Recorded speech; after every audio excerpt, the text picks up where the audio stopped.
Welcome back to another episode of the Otter Players Podcast, where today we'll talk about the launch of the Xbox ROG Ally X and the reviews and what everyone is saying, the history and the future of Xbox, and Digimon versus Pokemon, as well as Publisher of the Year.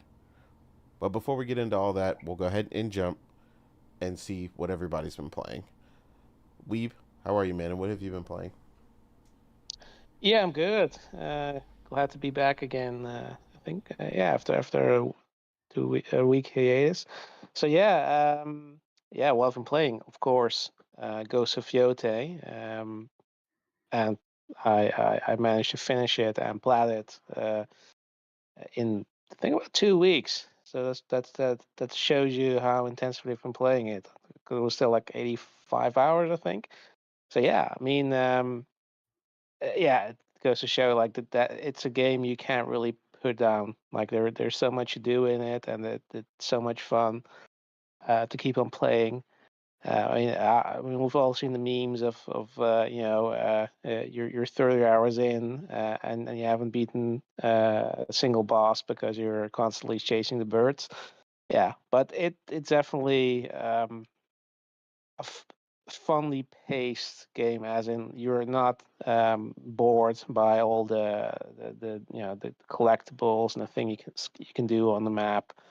It's again a perfect example of how you do an open world well without boring or overwhelming your players. So yeah, Ubisoft, take note. And yeah, I definitely say the better experience. Like I enjoyed Tsushima, but I think Yote is definitely the more refined experience. Instantly grabbing me with the story of Atsu. Um, Finally, a properly lip sync Japanese dub, which is, in my opinion, the definitive way to play it. It feels most authentic. Plus, I absolutely love the Japanese voice acting. It's absolutely spot on. Um, yeah, I mean it's so much fun with the new weapons, yeah, the variation in environments where if you're in the Oni area, enemies use fire as weapons. In the Kitsune area, you have to deal with the cold and with ninjas jumping out of the snow. So there's so much to love about this game. Like I'm still gonna give it to Expedition 33, as in that's my game of the year. But I'd say it's definitely a contender, as it definitely should be nominated for something because it's such a massive improvement over the first one, and it's such a fun experience. So yeah, I'm giving it my my weep seal of approval. It's an authentic Japanese experience. Um, Other than that, tried a few demos, I think. The Digimon demo, because I heard you guys raving on about. I haven't played it enough to kind of make my decide whether or not I'm gonna hop on it. Um, while I've played it, it does kind of feel like similar to the other Digimon RPGs. So I still kind of need to figure out what sets it apart from the other ones, where it's actually the better experience. But I'll get to it when I get to it. No doubt. Also tried Alan Wake 2. Maybe it's a good thing Morgan isn't here because I did not enjoy it. Like it giving me the same sort of cheesy sort of faux X Files vibes that the first one had, with the bad voice acting, and I'm like, I'm starting getting like Quantum Dreams flashbacks there. That's kind of the level it's at. Like I haven't played enough of it to sort of make my to review it, but it's sort of it's hard for me to get into it when I'm not sold on the writing and the performances. So that's kind of a thing where uh, I'll probably have to pass this one by. Right now I'm playing Keeper, which has dropped in Game Pass. Um, yeah, so far it's fun. It's sort of a experience, basically more than a game that's driven by any narrative. There is no narrative really. There's no voice acting. Nothing really telling you what the story is. You're just you know the, the Wow, lighthouse. no voice acting? What the hell? Yeah, I mean, what? Why would you? Do you want your lighthouses to talk, Omar? Is that your preference? No, Yeah, I but was thinking maybe the main character can talk, but okay. I mean, it's the main character is the lighthouse. Oh, I thought it had a kid. No, that was a different game. Never mind. Okay. Yeah, no, But that no, makes sense then. Yeah, no, that makes sense. no, you're a lighthouse with a bird. That's about it for characters. Um, I'm when the game started, I was like, oh fuck, it's not going to be that kind of game because initially you're constantly tripping and falling over. I'm like, come on, like if this is going to be the entire game, I'm out. But fortunately, that was just the prologue, so we didn't have to bother with balancing or anything. It's just basically traversal, occasionally solving puzzles to progress, and yeah, move on. And there's not really a story. It's just you're exploring the world, I guess, and possibly I don't know fighting a boss at some point, but haven't gotten there yet. Though it's a pretty short game. Just looking at the trophy list or the achievement list, because I'm like I think I'm probably like already 70% in, and I just started today. So I think it's like a really really short experience. Um, oh yeah, I'm liking it so far. It's not like I wouldn't say this is Double Fine's best work. Like it's not holding a candle to Psychonauts, but it's it's fun. It's very much what would you call a Game Pass game, as a game that's perfect for the service because it's short. And it's kind of hard to put a price tag on that. Um, Basically, it's a Game Pass game. yeah, that's what I just said. I heard that. Yeah, it's frustrating that this is happening. But hey, Well, Game Pass. I'm not saying it's frustrating. It's just I mean, I'm not doubting that they're just so What much. I'm saying is frustrating is that they're creating games around Game Pass. That's the frustrating part. This Yeah, but literally, yeah. yeah, but Go ahead. that's what I'm trying to say. I'm not saying that game would have been any different without Game Pass or without their mandate to release in Game Pass. It's perfect in that sense that yeah, I mean whatever price you would give this game, it would be people would argue about this. And I think you probably can buy, but the thing is like. How much is this? This feels like a $15 game, to be honest, with how It, short it is. It And it does feel like that. I think that in the same vein as with Hellblade 2, there's also an incredibly short experience. Like I think these games sort of fit this service because you're already gonna have discussions about the price because people are gonna say, yeah, I mean I'm not gonna pay full price or yeah, people whatever are gonna price. pay what they wanna pay, but this little just feels like a $15 game, especially because of the length.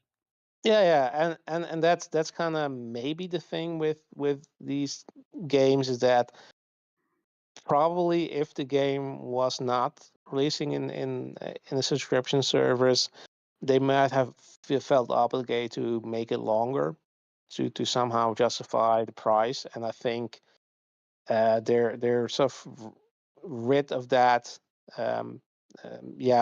feeling of obligation, I suppose, to do that with Game Pass. Whether it's a good thing or bad thing, I mean, that I'll leave that up to you to decide. I can say like on one hand, if you don't want to make the game any longer, I guess that's the good thing. But if you it might also allow you to sort of get away with. I think definitely Hellblade 2 got away with being way shorter than it should have been.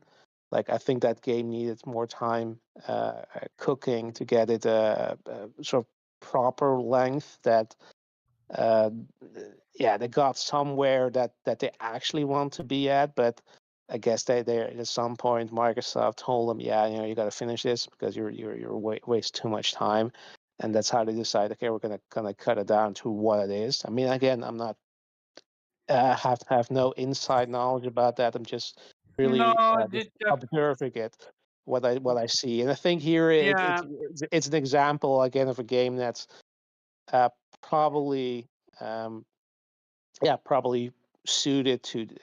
I'm not saying that they might have make it shorter or anything or longer if they release in Game Pass, but at least they don't have to, I guess, make any excuses there. So I mean, it is what it this is. Like legit again, feels I'm like enjoying it, but it does feel like a really short experience. Yeah.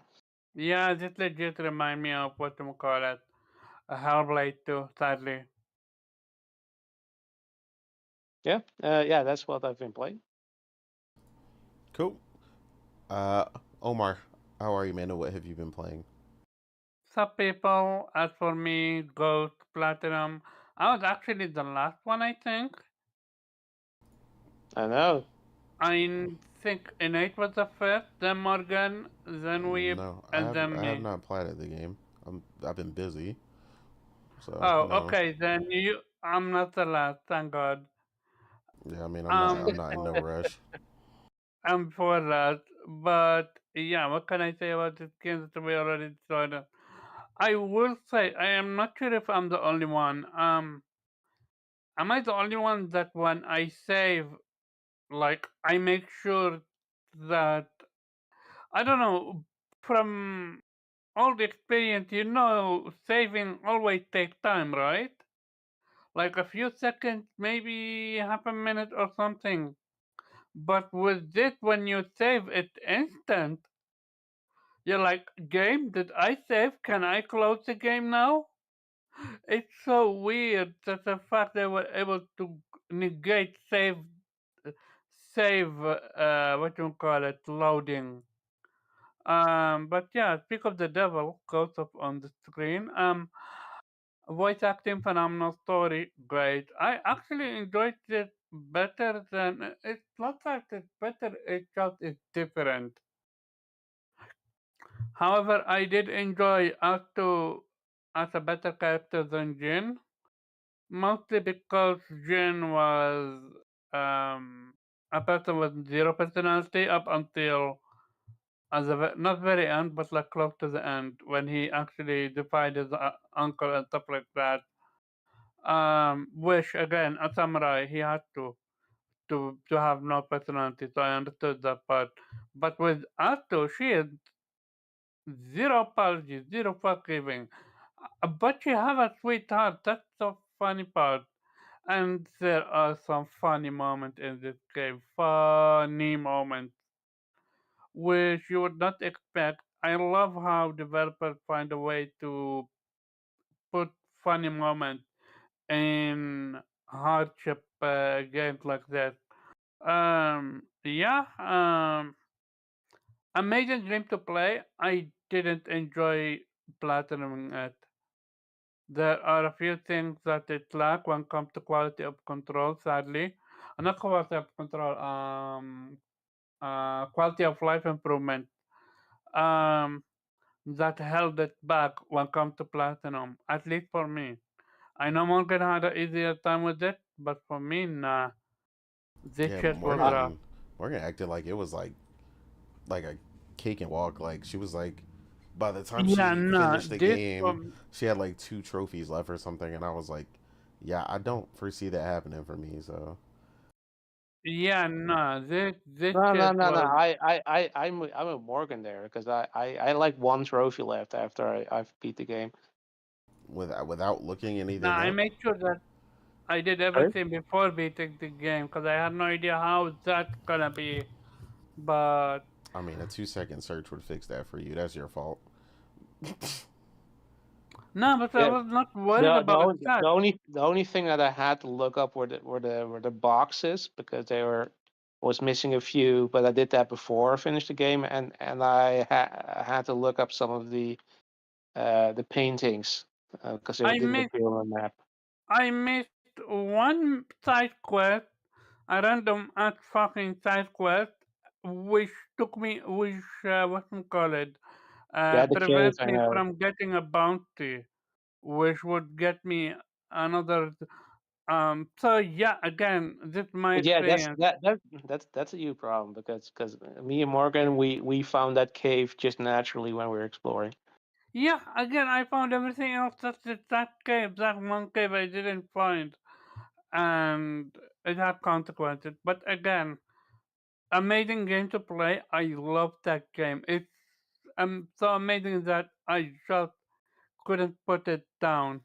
But Yep. yeah, afterwards I was gonna play what you call it, Keeper, like Weeb, but Morgan reminded me there's a game called Cocoon that I forgot that I wanted to play, so I tested that. I beat the second boss right now. Not gonna lie, Cocoon is a lot of fun. Puzzles are a little bit obnoxious, but the boss fights are entertaining, and the the boss skill is cool. How they are all different. So I'm interested to see what other yeah. We are gonna have a whole conversation about ghosts at some point. You don't have to explain the whole thing. No, I'm just saying I'm interested to see what other spear I'm gonna get. But yeah, that's about it for me. Huh? So you were Application you were number you were 8. you We're were. getting a game It's out it, of it. it's a mobile game. Don't get excited. Ah, Yeah, it's turn based, but it is a mobile game. Yeah, and it looks amazing. I know. It is super it does disappointing look that it's a amazing, mobile game. doesn't it? Yeah, yeah. Thankfully, Every some time, places every time, eh? every time. Mobile games seem to have the best one. Like there's a One Piece one that's amazing. There is a solo leveling one that's phenomenal, and now this.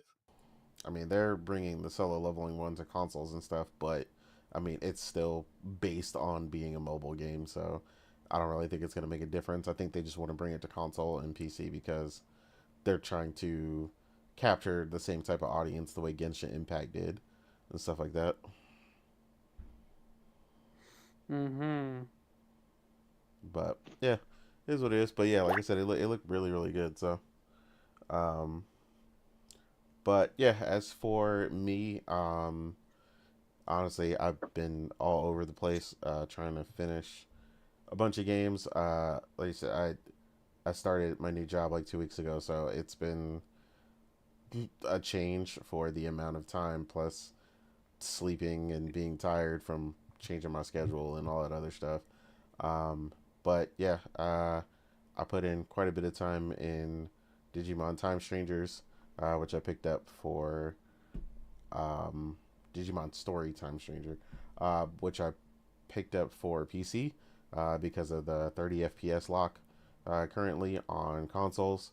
But a lot of people are being vocal about it, so um, hopefully, whatever is going on, they're listening. They did do a survey, which I also participated in and gave a lot of feedback on. It seems like I honestly think the game is probably exceeding. I mean, I think they stated that originally, but I think it's really, really exceeding their expectations, and they're really looking to kind of expand on it and add to it and see what people are really wanting. Just because the game seems to be being received so well. So hopefully Bandai, Namco, and all that knock it out the park. I want to get a lot further in that, because some people have beaten it already, so it doesn't seem like crazy long, despite being a JRPG with over like 400 Digimon included. Um, but yeah, everything I I've do played of it so anticipate far it is to great. be like 50 hours minimum. Yeah, I mean that's what some people are saying. It's at least over 30, but I don't know I guess it depends on what you're doing. I mean, there's quite a few side quests and stuff like that, but I imagine some people kind of beelined it and kind of push through the main story, which I'm hearing is really good. There's quite a few surprises and stuff like that that people are trying not to spoil. So, yeah, I want to push through it before I do get spoiled because I definitely seen something that would have been a spoiler in somebody's review that I recommended the game to. Um, it wouldn't really make sense out of context, but it's kind of a surprise, and it was pretty epic when I saw it on screen. So, um, yeah, I'm really enjoying that right now. I'm finishing also Tokyo Extreme Racer, which was announced for PS5. I'm playing it on PC. It's the only place it's available right now. Um, I originally bought it like the day it went into early access. Um, but yeah, I waited for like the 1.0 full release, which is 100% worth it. The game is a lot of fun. Definitely reminds me, Tokyo Extreme Racer Zero from the PS2 era. They stayed really true to that, and hopefully they add more and more and keep going with it because it's been a lot of fun. Um, then, of course, obviously Ghost of Yote, which I don't know, I've kind of been on a break from, as I got towards the end, kind of where I'm at now, where it's like two more guys and like cleanup. I don't know. It's like something about getting to the end of a game. If I like stop or like come away from it, it's just like it seems like a chore to go back to it. Even though I'm really enjoying the game. It's just like I'm dreading looking anything up, like you said, the puzzle boxes, stuff like that. Like I just really don't feel like doing. I really don't feel like doing platinum stuff right now. Like looking for items, looking for uh, collectibles. Like I don't feel like doing the tedious stuff right now. Like I don't know. I'm just like pushing towards finishing quite a few games. Um, I did also play and beat Little Nightmares 3 with Morgan. So we did play that. That was cool. Like I said, that was my first one because I'm not really a horror game person. But it was enjoyable. I like the atmosphere and some of the interesting mechanics they have. Some of the puzzles were definitely driving me crazy because it took us way too long to figure out some of the really only like two that were like kind of intricate because they didn't really make sense the way that we were looking at it.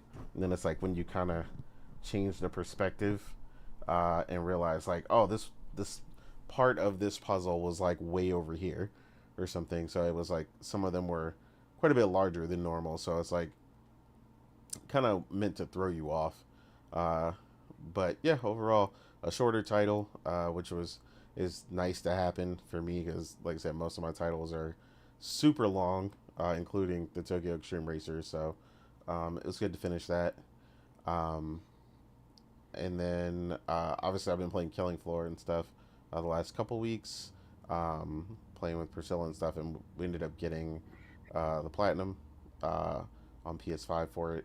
I mainly play it on PC, but she ended up buying it on PS5 as well because she was loving it so much. We ended up getting the platinum because she was playing it like crazy. I think that's most. I feel like I'm forgetting. I know I'm forgetting something that I tried because it's just been so many games, and I've been trying stuff like I was messing with the Age of Mythology DLC, um, checking stuff on Game Pass before mine runs out because I don't really plan to renew it. Basically because it's just been sitting there because there's been so much stuff to play. And then next week, freaking uh, the Power Wash Simulator 2 comes out, uh, which the first one was a lot of fun. So I did get to check out the demo for that. So they added like way more customization and a bunch of other tools and stuff like that that looks like it's going to be a lot of fun. So I'm excited to play that. Um, yeah, it's just I don't know. Like I literally know I'm forgetting stuff.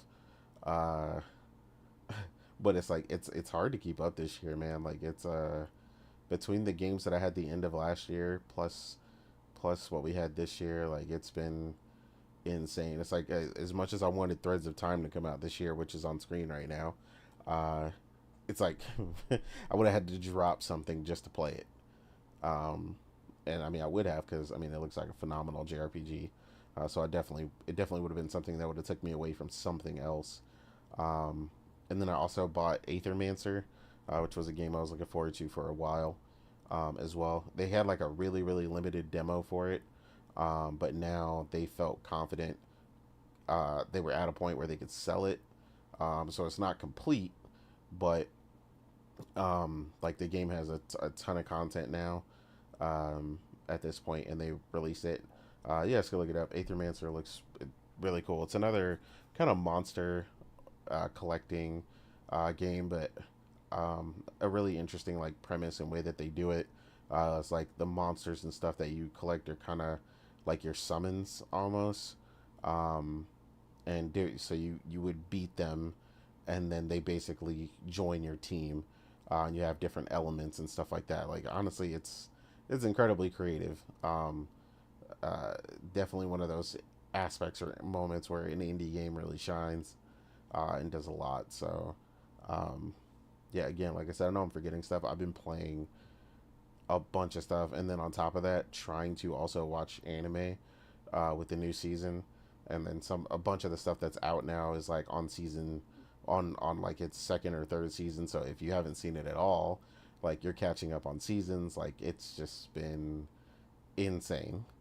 Um, Yep. but also, happy birthday. Before we move on, happy birthday to Morgan, from yesterday.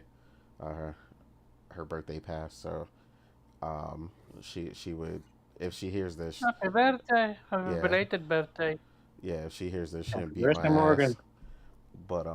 But yeah, I'm gonna tell her happy birthday on air anyway. Should be okay. Um, because she deserves it. But yeah, we can go ahead and jump into it. Like I said, so obviously this past week, one of the big thing, the elephant in the room that some people will not shut up about, um, the launch of the Xbox ROG Ally X, that takes way too long to say still. But yeah, a ton of people reviewed it. A ton of people got a hold of it. PC, content creators and, Xbox influencers who we knew were just gonna love it no matter what it did. Um, but yeah, I mean, obviously, that the very hard truth came out that some of them were definitely trying to avoid for a while. A lot of them finally admitting what we said in the beginning in the first place. Regardless of whatever name you slap on it, it is ultimately a Windows PC handheld. Um, Windows is running in the background.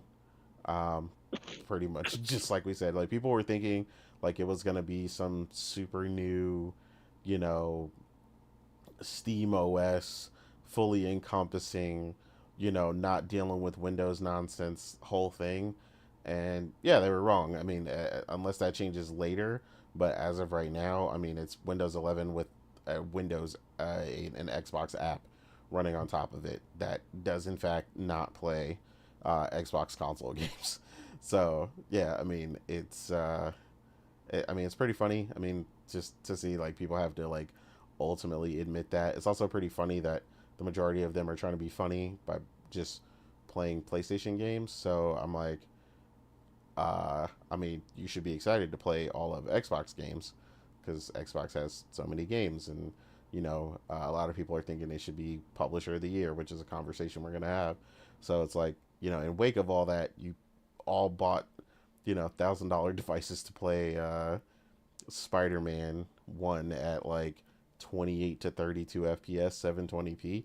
Again, couldn't be me. Um, but that is apparently what a lot of people are excited about, or at least claiming they're excited about. Uh, like Dustin, who will not shut the fuck up, like at all. Like Jesus, I was like, I never seen somebody like he's like the annoying little cousin or something that you have to babysit. Like I'm just like Jesus, bro. Like I don't know. Like if you've ever had somebody who just won't stop telling you about something that they think is so exciting or whatever, but it's like they don't really mean it. It's just they're just trying to be as annoying as possible. That would be Dustin right now. Like he's just like, yeah, I'm just enjoying PlayStation games even more than ever. And it's like, no, you're enjoying talking about playing PlayStation games on this device because it's just annoying. Um, but yeah, like I said, we definitely had some truth come out. People that had their hands on with the device, a bunch of people had issues with the setup. Um, one guy in particular mentioned. I mean, he's not the only one. He's just the one that went thoroughly into it.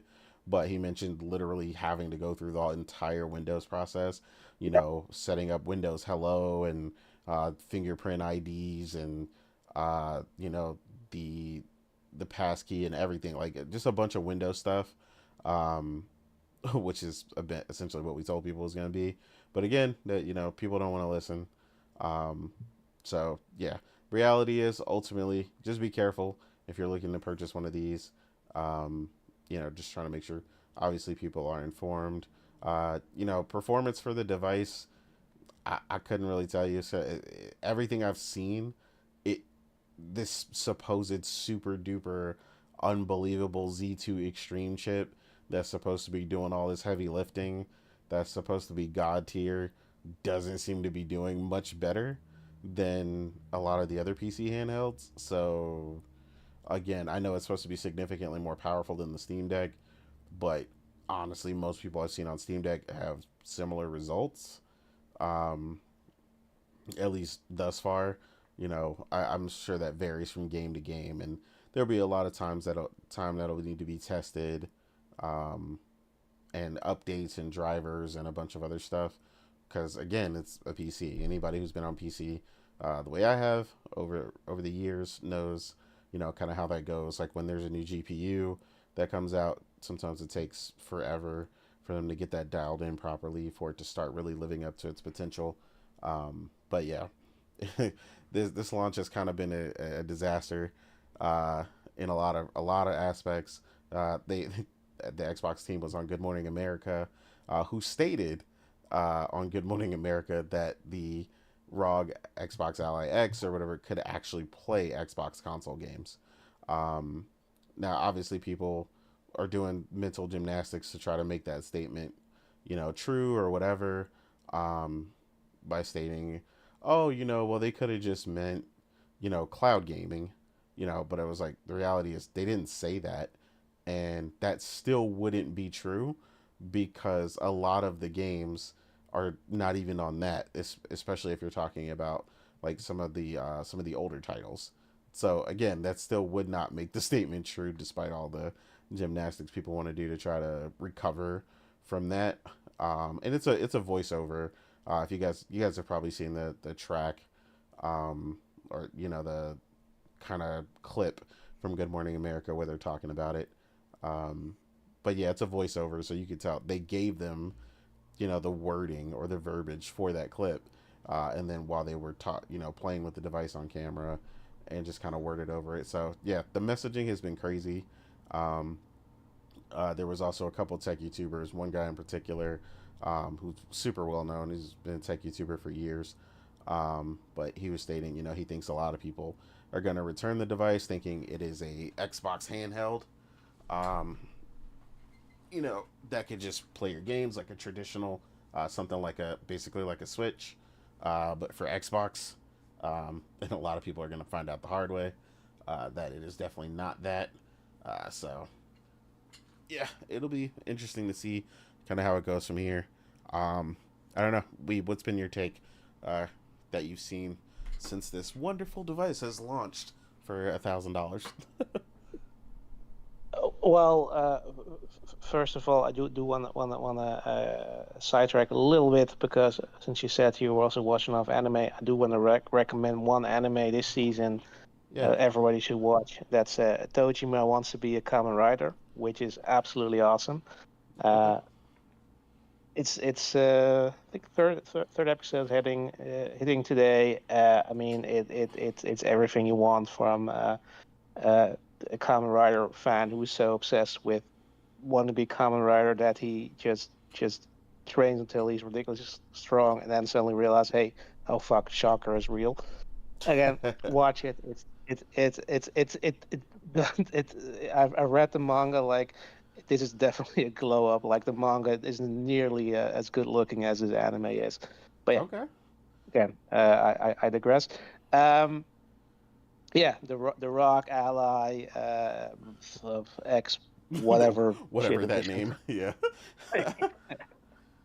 I mean, I saw that. I mean, they're. I mean, uh, you know, you would expect there should be some level of accountability for lying your ass off on national television. But I mean, we all know how it is. Like, if you pay enough money to politicians, you can get away with anything. But I mean, yeah, it is what we all always said. It's not an Xbox. It's just a rebranded Rock Ally. It's crazy people are suggesting it is. It's also crazy that some people seem to have reviewed it incredibly well for just basically putting an Xbox button on it. Like I've seen some of the uh, yeah, I guess the documentary as it were with the talking heads talking about what they've delivered, and it's amazing that when you literally listen to what they're saying, it's like, yeah, we didn't actually change anything. We just put a button on it. Yeah. Um, No, it's I it's did hear that, and it definitely sounded that way. Like I think they meant for it to sound more epic, but it definitely did not. yeah. Yeah, and there were people there were like, okay, and we're looking. I mean, I didn't do, but I saw shout out to Jess. He was doing a incredible deep dive. He was just looking on the LinkedIn pages of these people. Like, who the hell are these people? And like, these people have never touched a console in their life.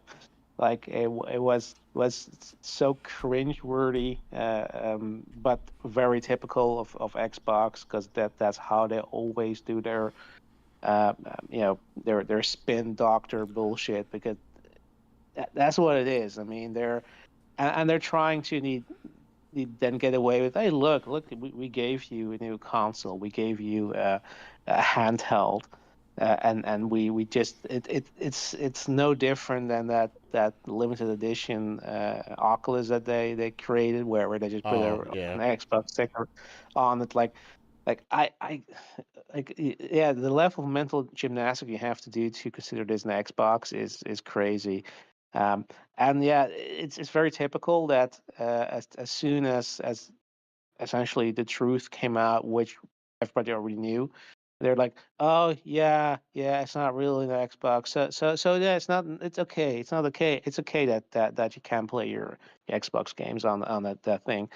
I mean, I mean, I don't even know if you can call it moving goalposts. It's like they're just completely changing the game you're playing. yeah, They're changing football to baseball, and you just have to pretend that you don't notice that. That's kind of that's how they're playing. Um, yeah. I mean, the big thing yeah, that I saw, that like I saw like a tweet from Paris specifically that was like so disappointing, because I'm like, dude, you're supposed to be somebody out here informing people and this, that, and the third, and like your sentiment after this was, yes, it doesn't play Xbox games, but who cares? It plays games, and I think it plays them well. And I was like, well, a lot yeah, of people care. I was like, I know you don't really care because, you know, like everybody knew, you got the device for free. Uh, you yeah, know, so of course you don't care. I mean, none of us would care if we got the device for free, like, because we could ultimately just put it to the side and never touch it again, and it cost us absolutely nothing. So, like, but again, telling people who are out here about to potentially spend $1,000 to get this device, and yeah. you're like, who cares if it does that? And it's like, if that's entirely the reason why they want to get this device, and several of the titles they want to play don't run on this device, I imagine they would care. It's but it is absolutely disgraceful how they're. I mean, look, we all know who they are. We know why they're doing this, but like they're first like, oh no, it's gonna play Xbox games, your Xbox games, because they said it would, right? And they're not like, but it's it's the same device. It's a ROG Ally. It's a handheld PC that's it's gonna run hopefully the PC versions of those games, but it's not gonna allow you to play your console games that haven't been don't have play anywhere enabled. Like so you know you're that they're lying. You know that they're not going to be able to make that come true. Like and and they know what they're doing, and that's what you say. Like they don't care because they get the device for free. I mean, no matter how they want to twist and turn it, they're getting paid. Like you don't have to literally get a paycheck from a company to be paid by them. If you're getting free stuff, you're getting paid. Like I've heard these fools, on their podcast saying, "Where I can absolutely 100% say I don't get paid." Yeah, they fly us out to these events, and yeah, sure they pay everything, our hotel room. We're getting all these goodies, we're getting the lunch with Phil and stuff like. But we're definitely not getting paid. Like, dude, come on, I mean, have you ever seen like a mafia movie where the mob is just going to city clerk and taking him out to lunch and golf and give him an expensive watch and they're like, yeah, it's not a bribe, we're not giving you money, we're giving you stuff, It's a but we do gift. yeah, exactly. But how about that favor you owe us? That's the thing. And the favor they owe Xbox is they can't talk shit about Xbox because then the goodies will stop coming, and they don't want, and their access will disappear. They will lose their legitimacy because their fans love them because they have access to Phil and to all these Xbox talking heads, and they're like, yeah, I mean, it's a hustle, cool for them. They're making money with this. They have have a career, uh, you know, based on this parasocial relationship with a brand, Mm-hmm. and they know it's a con because they will as soon as supposedly Xbox stops or Microsoft stops with the entire console thing and just gives up on that, and they're gonna find something else. They're gonna flip, and they're gonna you know suddenly see the light, and I don't know, they're gonna be Team Blue or Team Nintendo or whatever, just to make sure that they have some way to uh, you know get that access, get those goodies from somebody else. Like it's a hustle. We all know it. Good for them, I guess. But yeah, don't trust these people. Like every fiber in your body is telling you that you can't trust these people. There will always be people like that who will shill for a brand because they know that they're going to be rewarded for it, and they're whether it's directly or indirectly, or with subscribers, people who just love to sit in the echo chamber and hear people glaze their favorite brand.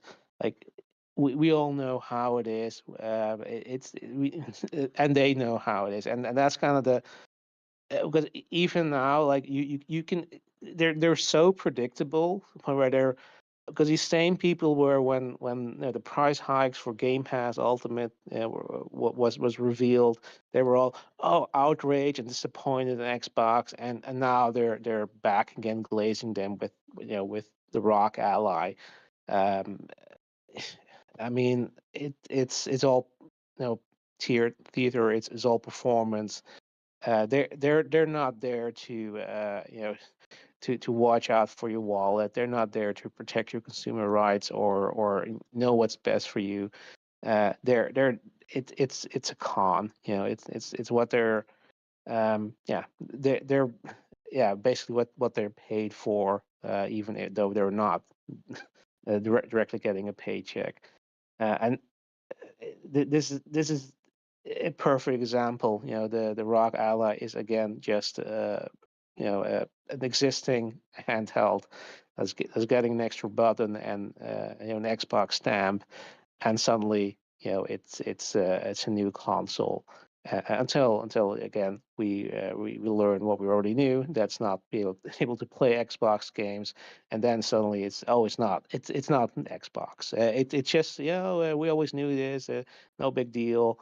Um, yeah, it is a big deal because in the end, it's an overpriced piece of hardware where there are better alternatives available, and it's not even doing the job that it's supposed to do. It has plenty of visual. Like I also heard that there one video saying that they've removed some because Steam already has some built-in default settings for Xbox games, and they're because they changed that in the ROG Ally, they're screwing up those settings. So you will have to also jump through a lot of extra hoops to getting those settings in place, as opposed to a console where it's just plug and play.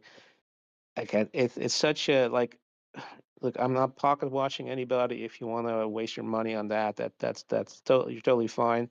But if there's ever a legitimate case saying, okay, you can do better, you can do literally better. There are ample alternative handhelds available that will do the same thing and probably better.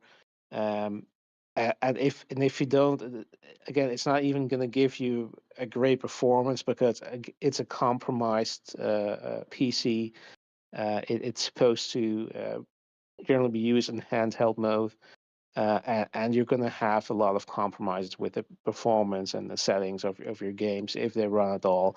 I mean, if you really want to have a handheld PC, I think your best bet still is the Steam Deck. It's not as powerful, but value to money. I would definitely give that to the Steam Deck, also just because you have Steam OS, you have it's so user friendly. There's so much community support behind it. It's completely designed to be a handheld, whereas other handhelds are essentially just running Windows, and they're not particularly designed, at least from an OS perspective, to be handles a handheld device. But again, even then, there are definitely better alternatives available. Um, it's a choice. You can do whatever you want, but like, don't let anybody convince you that this is an Xbox or that this is worth the way that they were pocket watching us with the Pro. I mean, Right. that has come back to roost because the Pro has turned out to be definitely worth it, especially Absolutely. considering the prices keep increasing now. But like, it's the most powerful console you have available right now, literally, and it runs game actually better. The Pro mode, the ray tracing Pro mode for Yote was amazing. Like that game looked absolutely fantastic on my Pro on my TV. And you cannot play it better anywhere else. It's not on PC. There is no competition there.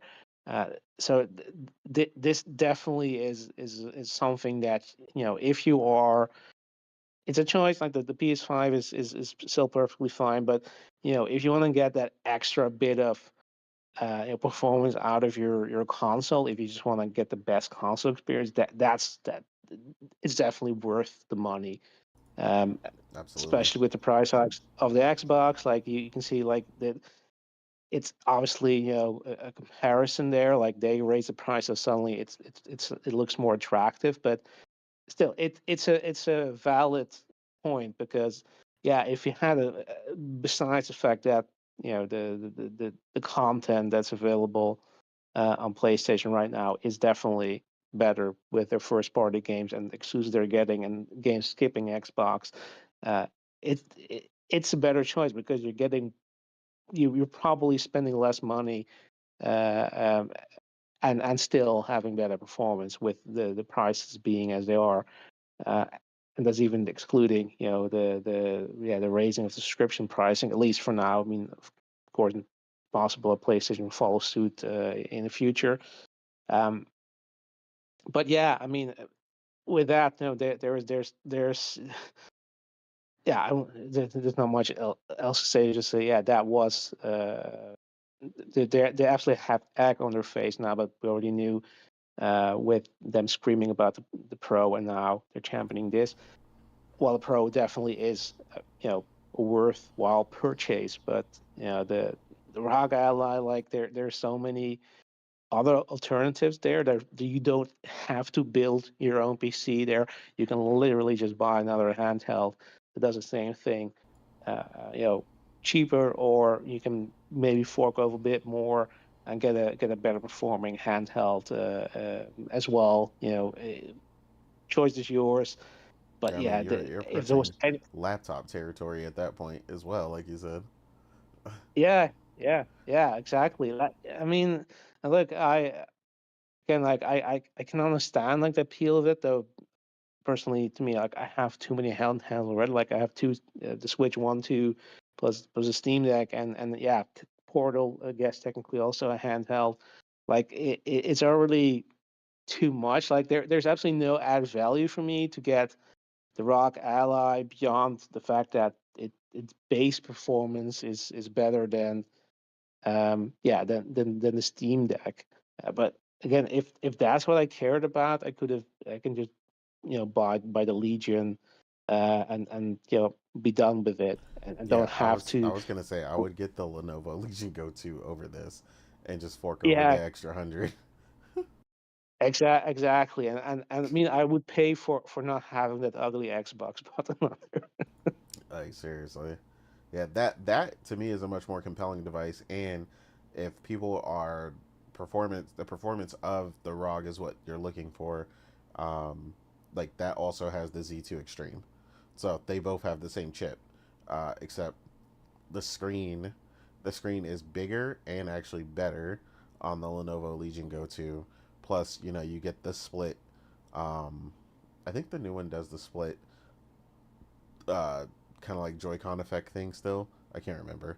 Um, but yeah, like I said, that like the difference in that screen next to that thing is massive, which is a big thing for me personally, because that was a big issue for me with the original Switch before the OLED. Was the screen was just too small for me.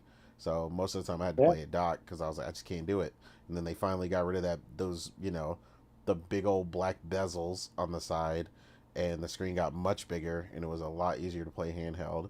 And again, for me, um, the way these devices are being used, quote unquote, portably, uh, having a slightly bigger device with a much better screen and all these other things, and I'm pretty sure a better battery life at this point, um, would work better for me in that environment. That's funny because the commercial for it is on right now. Um, but yeah, it would do me just much better because you're not playing these devices where you're away for, let's be realistic, more than 2 hours. Because I've seen some footage where people are, if you're playing on ultra settings on certain games and stuff like that, it could run the battery down on the ROG Xbox Ally X in like just over or just under an hour, depending on what you're playing. So you can definitely run the battery down really quickly. So again, the portability isn't so much of a factor. Like there's certain situations where you're just not going to use this. Even a bunch of people who got them, I've seen a bunch of people getting them with the docks and so on and so forth. So the whole portable thing, like you're not going to be away from, a charger for an extended period of time the way we were with things like our 3DS XLs and stuff like that. And that's another thing that I think is kind of being forgotten in all this. We keep hearing about the portability of this stuff, and I'm like, well, a lot of what we loved about portables back then is kind of lost with these more powerful portables. Is like I said, that extended away time where you yeah, could go several hours just playing on your 3DS or something like that. So that's another thing. And of course, they're not really pocketable anyway.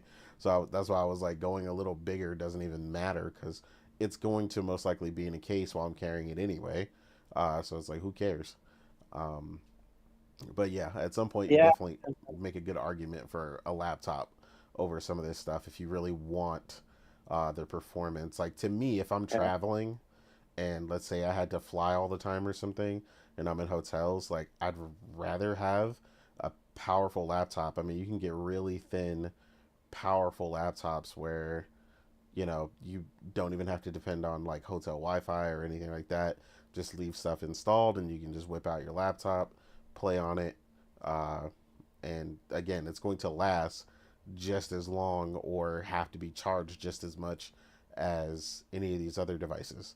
So, but give you a much more powerful, much better experience, closer to, a PC desktop. A friend of mine, he's got like a 4070 laptop, and it plays pretty much everything currently, like really well on a 1440p screen. And like that's the difference we're talking about here. Like now you're approaching what people are paying, especially if you get it on sale, like Black Friday, stuff like that, or some of these Prime days. You can get some really, really good deals. I saw one recently with it was a 5070 laptop. I mean, it was you had to be at a certain place. It was, I think it was like a open box, excellent condition, but it was like $800 with a 5070 in it, which was crazy for a laptop. Yeah. So yeah, you could definitely get some deals. And I mean, like I said, a 5070 laptop for 800 is going to destroy any handheld on the market when it comes to performance. So yeah, a lot of things to just be considered. Again, I know people want to just some of these accounts out here and some of these Xbox crazed fanboys just want to run with it and act like it is the sweetest thing on the planet since donuts, and it's just not. So yeah, just want to make sure people have the realistic take about what this device is. And like you said, if they want to get it, get it. You know what I'm saying? Nobody hating on nobody. Like you can do what you want, but that doesn't mean the correct information doesn't need to be out there. And that's ultimately what I care about, is just people lying. I'm never, none of us here on this podcast or any of the people who usually tune in are a fan of misinformation. So yeah, we always try to definitely correct that. Plus, one thing that always gets forgotten is the comfort factor, because I do notice these PC handhelds are way heavier than say the Switch had the perfect weight. Like even the Switch 2 to me Mm-hmm. is a bit too heavy compared to the The Switch Switch 1, One, because yeah, you yeah you will notice that at some point when you're holding it in your hand for an hour or something, that doesn't matter how much you train, like your wrist will feel tired at some certain point. Like it's not comfortable holding it in your hands when it has a certain weight. And then yeah, you're getting beyond the point of, yeah, is it serving you as a handheld? Which is why I probably would take like the original Switch with me if I'm need a handheld for a prolonged period of time, because it lasts longer and is more manageable in terms of weight. And like I said, like indeed, like if you're on a plane or something, like yeah, just bring a gaming laptop if you really want to play those games. And but also like the idea that you need to play like these AAA games with state of the art graphics, and you want to play that on the go. You want to play that with a handheld instead of your 4K TV. Like I don't know, like there are maybe certain cases where you say, okay, I'm playing, like let's say if you play Ghost of Yotei and you're doing some side stuff, you might want to do that in handheld mode when you're on the go, so you can go back to the main story missions when you're playing it on your TV. Sure, but like I wouldn't want to play the entire game in handheld mode, because that game is absolutely gorgeous and you should play that on a big screen. agreed. Omar, did you have anything you wanted to add on this one? Dude, they paid $1,000 just to play a Spider-Man 1 game on 30 plus or less than 30 plus frames. Yeah, So it was like 28, yeah, 28 to 32 FPS. It was bouncing between. yeah. Don't you know? Congratulations. Destin says it's the best experience around.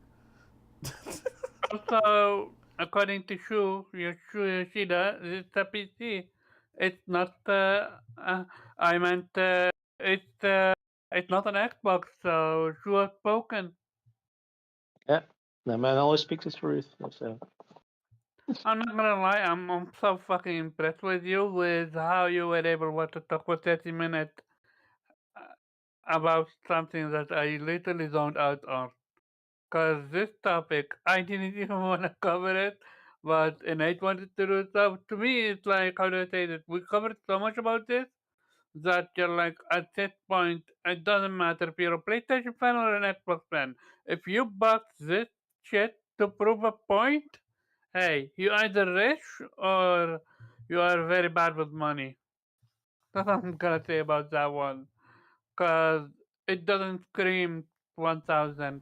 yeah. So to be clear about that, make no mistake, a bunch of people that bought these devices didn't necessarily just buy it outright. So credit is a very popular thing. I don't know about overseas, but over here, there's a billion ways to put that thing on credit, especially if you get it from Best Buy.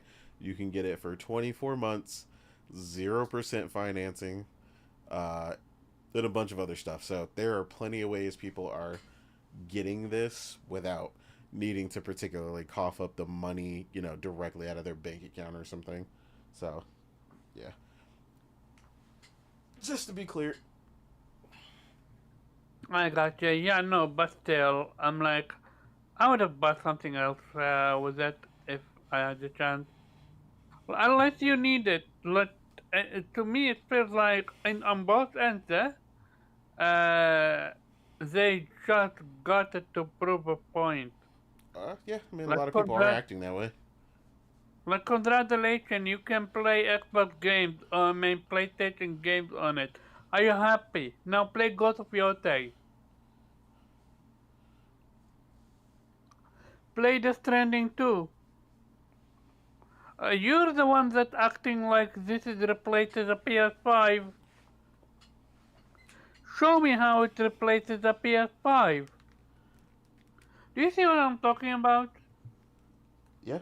Like, and the funny part is, the people that bought this, they already have a PC, they already have a Steam Deck. Like, what's the point? I don't know, dude. Apparently, a new tech make people go mad, go crazy. Consumerism is a hell of a drug. Absolutely. FOMO is a hell of a drug. People say, I have FOMO. These people have FOMO. Their FOMO have FOMO. But yeah, I'm not gonna drag it out. Congratulations. You're playing Spider-Man 3.30 FPS. Spider-Man 1, mind you. Not gonna lie, in 8, what would Spider-Man 2 run on? I mean, I don't know that somebody has to run it. That's why I said there's a lot of testing that has to be done. People are gonna have to test it and see what they're running at. I haven't looked it up because honestly, I don't. Other than seeing it on Twitter, I don't even really care. Like I have zero interest in this device. To me, handheld PCs are just way too weak for anything other than emulation and indie games, or weaker looking graphical games. So, like I've stayed away from them. Even like I said, the Z2 Extreme processor is not impressive to me. To me, it's still fairly weak by a lot of the performance metrics that I'm seeing people running games at. So for me, like we've said, I would just, if I wanted the best experience in a handheld, a PC handheld right now, it would still be a Steam Deck. Period. Because what I would use it for, the Steam Deck would be perfect. And you can get one for as low as like $319. So, like, I can't even Oh argue yeah, that. one more thing I wanna add. I forgot. For the people that bought this just to prove a point, like my dude, play games. Don't test things out. Play actual games. We're being flooded with games right now, and this is what you choose to spend your time on. Like, do you see how this shit feels like mental illness? I don't know. Maybe that's just me. Yeah, I mean, like Hero was saying, and make no mistake, a lot of people are going to do this too. A lot of people are buying it for show, showing it off, taking pictures, starting it up. getting as many pictures as they can, 100 different ways, starting up a bunch of games, and then take it back to the store and be like, it's not what I thought. Whatever the reason, there's plenty of ways to get your money back, especially if you got it from Best Buy. You take it back within a couple days. They're not gonna give you no sweat about it, especially if you say it's not what you thought or something. You can avoid, like the restocking fee if you're just like, the advertising was misleading or whatever. There's a billion ways. So yeah, I think a lot of people are gonna do that too, and it's very obvious that it's being returned now, because one thing that at least here that you can see, when items are returned to Best Buy, um, they become open box. They can't sell them as new anymore, and some of the handhelds were showing up as open box on the same day they launched. So people were buying it and taking it back the same day. So yeah, people are definitely taking it back. Not everyone, like I said. If somebody out there is really genuinely enjoying this thing, like I said, cool, ain't no problem. But yeah, it's the disingenuous nonsense going on with it that is just annoying, and that's always the part that's been annoying with people. But yeah. So one another thing, keeping it, Xbox focused right now.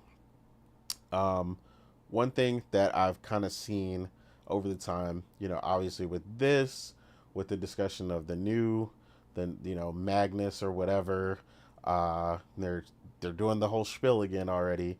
It's gonna be more powerful than the PS6 and this, that, and the third. And everybody knows we've been on that rodeo before. Uh, the same thing, different time frame. Um, but if we're honest and we're being realistic about some of the things that have happened throughout the time frame that Xbox has kind of been on the market. You had the original, you had the launch of Halo, you had them, full out purchase the IP for Gears of War, which a lot of people forget that they didn't invent that either. That was purchased from Epic. Um, and then, with that over time, of course, that was like the main stuff, and they had Project Gotham. Then eventually, you had the big one, the one everybody remembers really fondly, the 360, which again, funny enough, like one of the more interesting parts about that I find funny is people remember the 360 really fondly, but the majority of the games people remember from that era are kind of funny because most of them were titles that Microsoft, actually either bought or money had it, uh, which is a term that they seem to hate these days. Whenever PlayStation, does it, if PlayStation actually does it, because half the time it's just an allegation. There's no real proof that PlayStation even did it.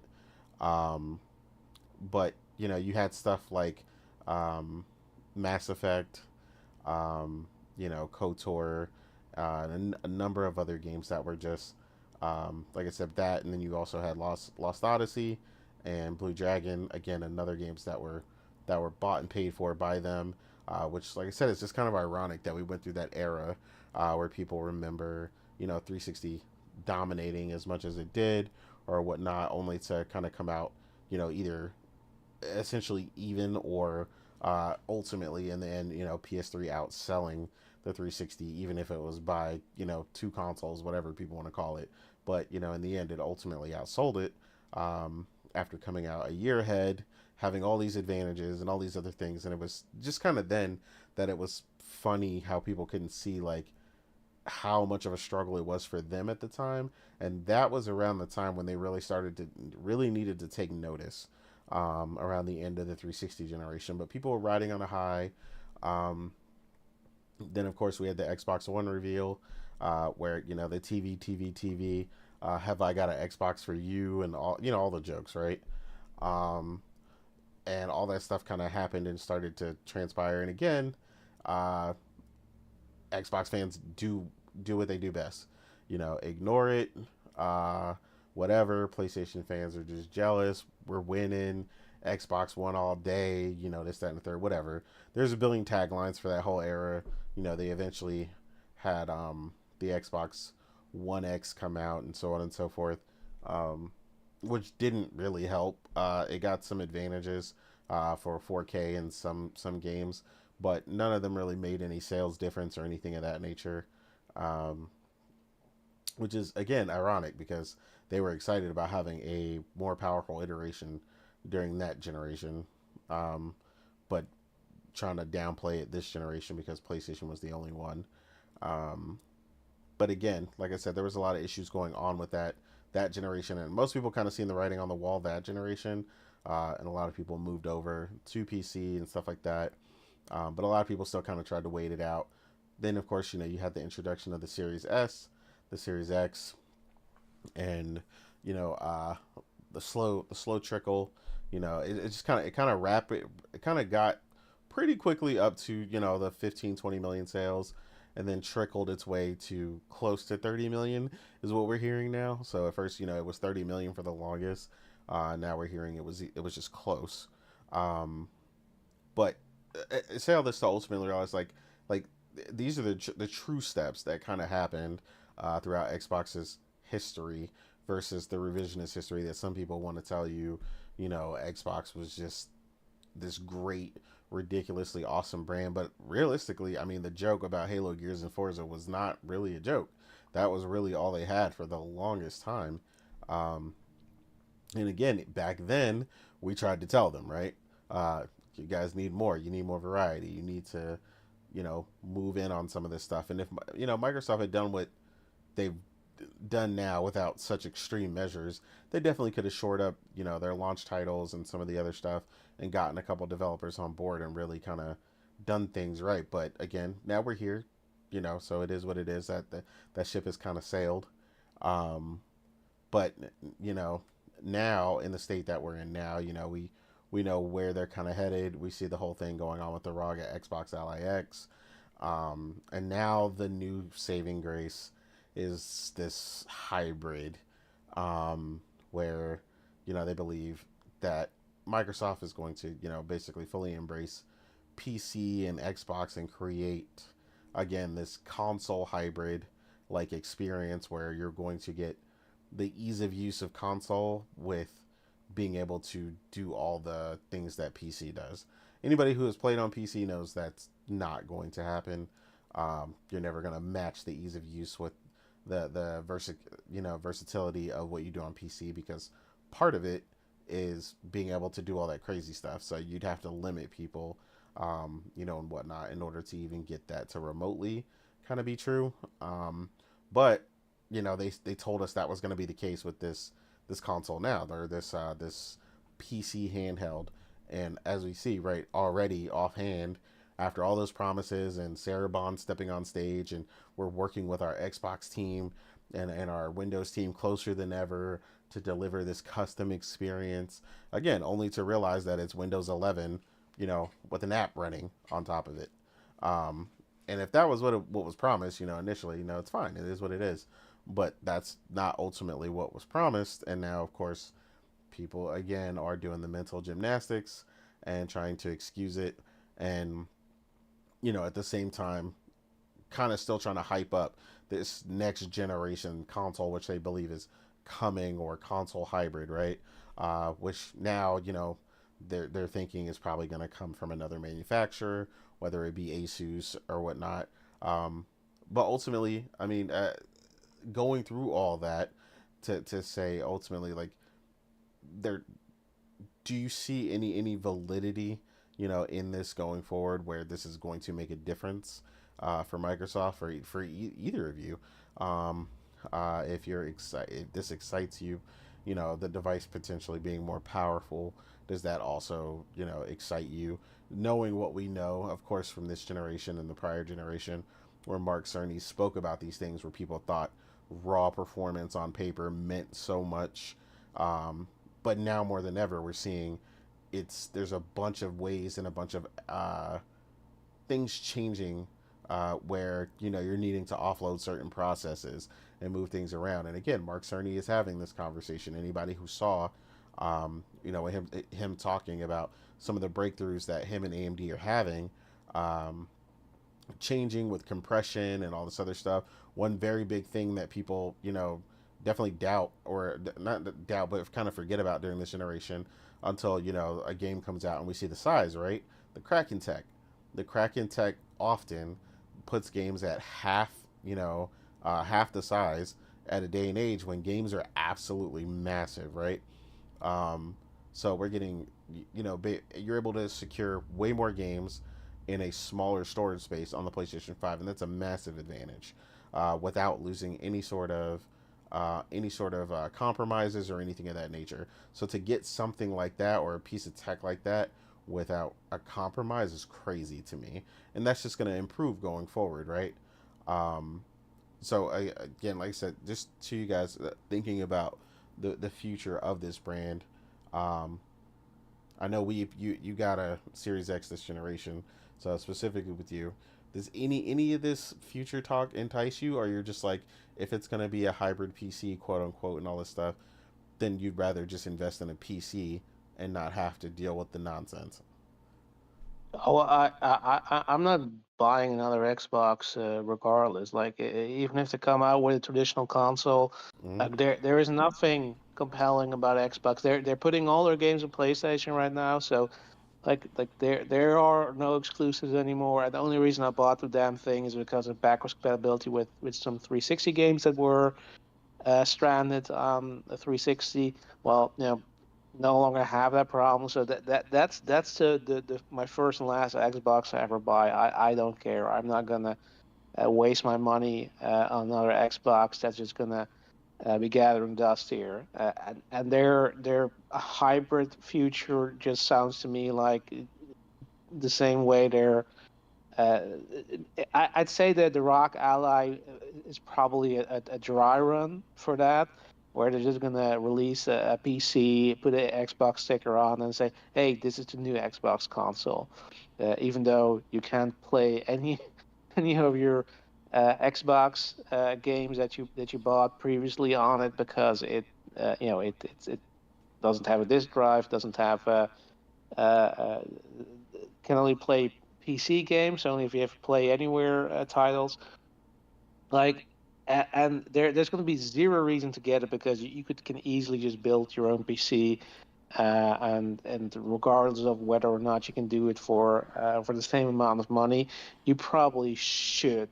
If you really wanna have that PC experience, then get a PC. Like that's the entire point of a console. Like you're buying that because it's not a PC. If it were a PC, there would be no reason to buy the thing just because it's some way or another your brand has invested in it to make it their own. Like it absolutely insane to think that would have been in any way be compelling for me to buy if this is the route they're going to go, which seems to be what they're hinting at. Yeah, I mean it's absolutely it is essentially sort of a very slow execution, I guess, where you just or it's a slow suicide where they're just saying, okay, yeah, we really want to just get rid of this, and we're going to dilute the brand so much that's why everything is an Xbox. That at some point you're not even gonna care. That in the end you don't really have an Xbox console anymore, and it's just you're buying PC hardware with your favorite brand sticker on it, and that's it. And Microsoft doesn't care because they're all running Windows, and they're fine. They don't no longer have to invest uh, a ridiculous amount of money for R&D for a console they know is not going to sell, and they're going to sell at a loss. So yeah, I mean, yeah, to me it's non-starter. Again, I'm not interested in getting another Xbox, and even if it were a PC with an Xbox sticker is not going to be high on my priority list.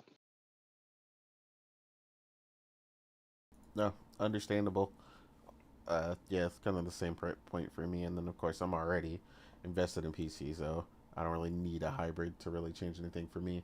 All their titles are already available on PC, so again, unless, like you said, I'm looking for some sort of backwards compatibility. I don't really need it, and I have a 1S for that. So, and you still have your Series X, and it ain't going nowhere, so you'll be good to go. Mhm. Um, Omar, does the prospect of the future of Xbox entice you, or is it just something that you just ultimately have zero interest, regardless of what they're talking about? Like, you don't really think there's anything they can do between now and the launch of this new device that would entice you? First of all, can anyone see my chat? Because I've been saying what the name of the game is for a few minutes now. That's number one. Omar, Okay, you, the you name can of. you can see your chat. Okay, good. Now, when it comes to Xbox, uh, look, dude, no innovation. That's why I'm looking. This is why I'm looking more forward to a PlayStation 6 instead of the next Xbox. They had a chance to innovate. What did they do? They created a black box. That's it. With PlayStation, you got the SSD. You got, and I'm not talking about the what you call it, the speed when it comes to loading. No, the implementation of actual gameplay from, from the SSD. And you have the controller with the haptic and everything in between. Like, innovation is what drives the industry forward, in my opinion. With God of Yote, the haptic, phenomenal. You feel it, the music, you feel it like you're living it. With Xbox, I'm playing an Xbox game, I'm just playing normally.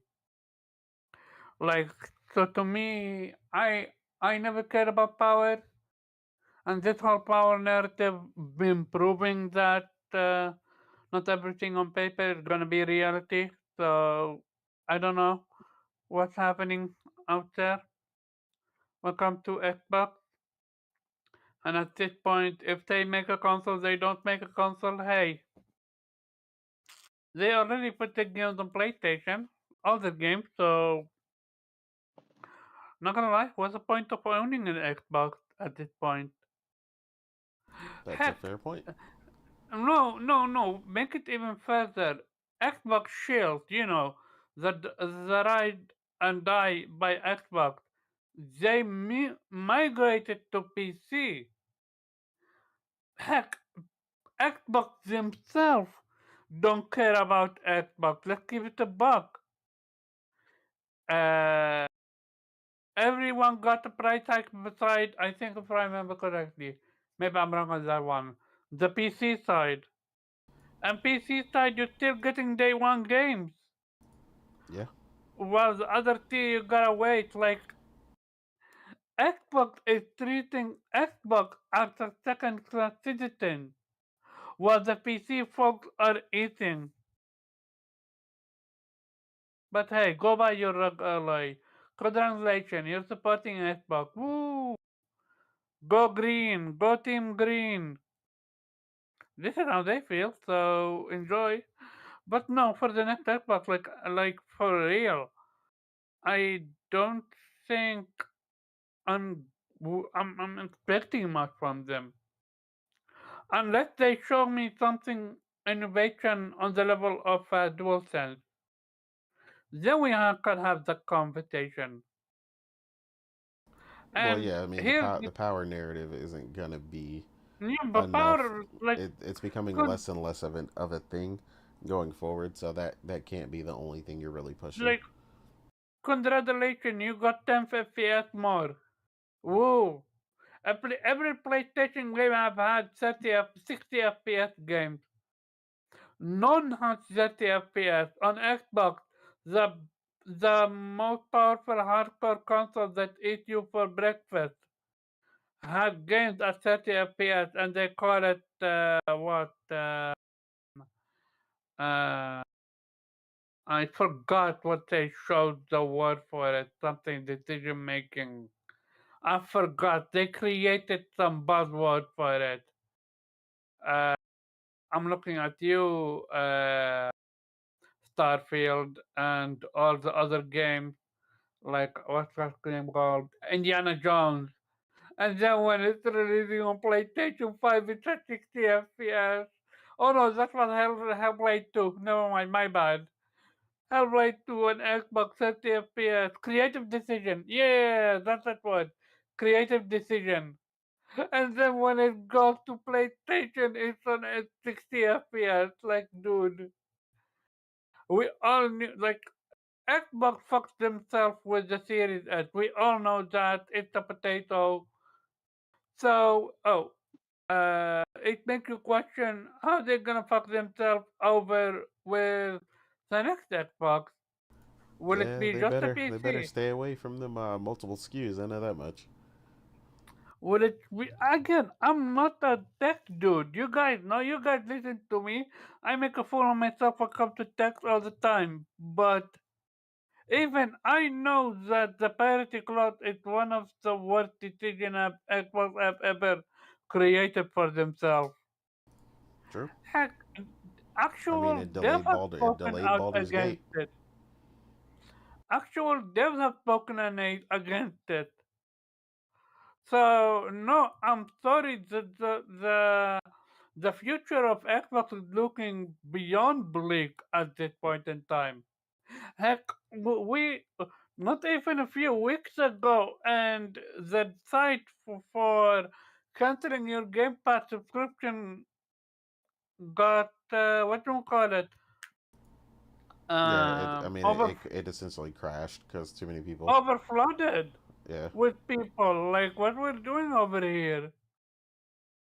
And now that we're hearing they're making a Halo a Fortnite game, yo, Fortnite like game, yo, and a lead designer or something like that that's been working on 16 years left, and he is under DMA, otherwise the MTA or whatever, NDA. otherwise he would spill the beans. Like what we're doing over here. Yeah, no, at this point, it's frustrating that PlayStation is the only company that's actually pushing the industry forward. Nintendo, congratulations, you reached PlayStation 4 graphics. Congratulations. Yeah, Nintendo. Yeah, I mean, Nintendo's gonna continue to do their innovations the way that they've been doing it with the Switch and yeah, stuff. but So, they lack but they are actually lack the power narrative, don't they? I mean, they don't care though. Let's be real. I mean, uh, Yeah, no, not gonna I'm not lie. saying that the person could care. Obviously, you What, care, but I'm what, saying they don't care. Nintendo create with their uh, what they have, it's phenomenal. I'm not gonna lie. However, when you look at that Pokemon with no voice acting, and you're like, what the fuck is happening? Like, am I back to PlayStation 3, PlayStation 2 era? Well, what the fuck is going on? I don't know, dude.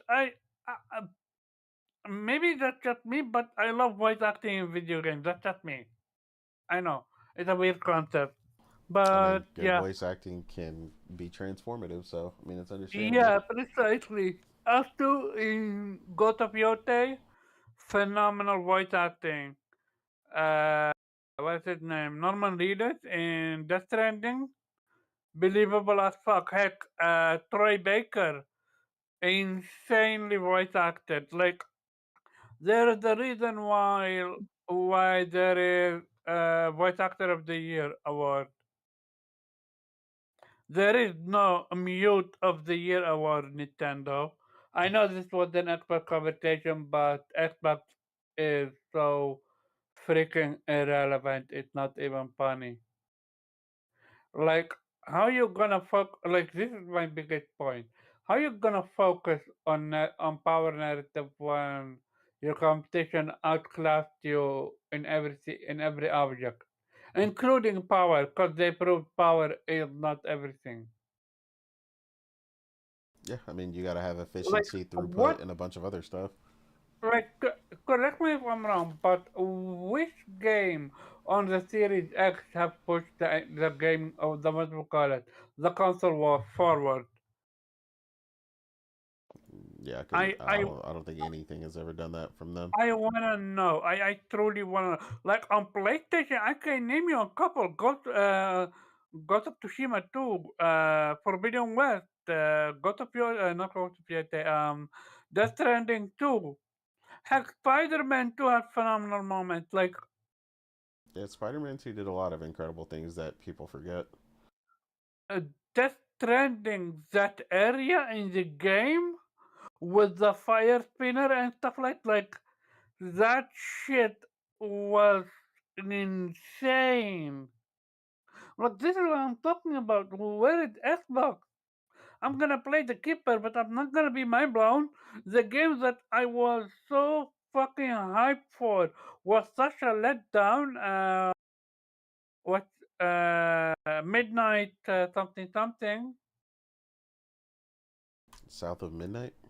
Yes, out of midnight. Thank you. I was so hyped for that game, and it became such a letdown. Like I don't know, dude. I have yet to play a game from Xbox that have pushed the industry forward. I didn't play Halo Infinite. Maybe that one. Maybe Forza. Maybe you played Forza. You can tell me. Yeah, I mean, You played Forza Forza and Horizon GTA. 5 is probably the best game they've had this entire generation.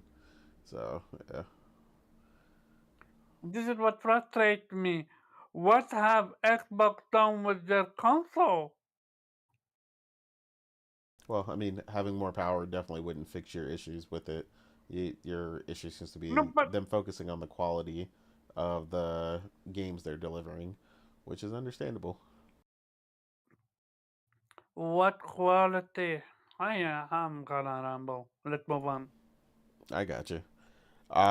Yeah. So speaking of which, uh, this is we're obviously coming up to the awards and everything else that's going on.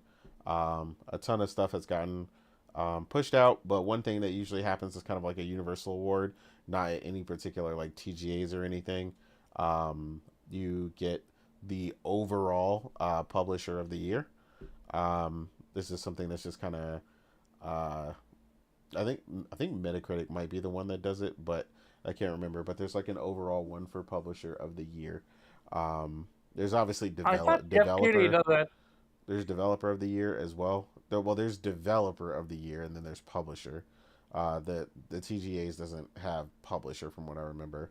Um, Gotcha. but it's like an industry recognized thing for, whoever was the top publisher that year. I had the list somewhere, but it was in recent years. It was Sega, Capcom, and then Sony was the last like three. Which obviously everybody knows when Sega was. Sega released like a ton of stuff just like a year ago, so they went crazy that year. Um, but yeah, so as for the conversation this year, obviously, I asked a couple people before we had the show in another group chat that I was in. It was kind of interesting, right? So I tried to take into account a lot of people were stating, the general consensus from certain people, of course, Xbox fans, believe that the amount of titles that Xbox Publishing has published and ultimately will publish with Ninja Gaiden and Outer Worlds 2 still to come, that they ultimately deserve Publisher of the Year.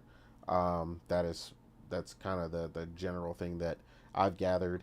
My thing, personally, and I want to know in the chat if you guys have somebody in mind for Publisher of the Year, or if you agree that with the quantity at least that Xbox has released, that you believe Microsoft Gaming, as it is called, uh, deserves Publisher of the Year, or if you guys think somebody else deserves it. Um, so, like I said, they released a Who ton of published titles this year. So, who published what? who published Death Stranding 2? PlayStation or PlayStation. Kojima himself? Sorry, PlayStation. we? PlayStation. Yeah, no, I would give it to PlayStation then. At least for me.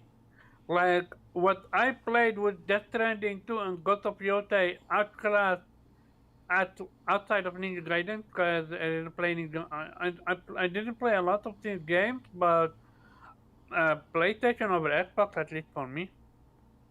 Okay. Yeah, I mean that's fair. In the conversation that I had, the consensus was still essentially that.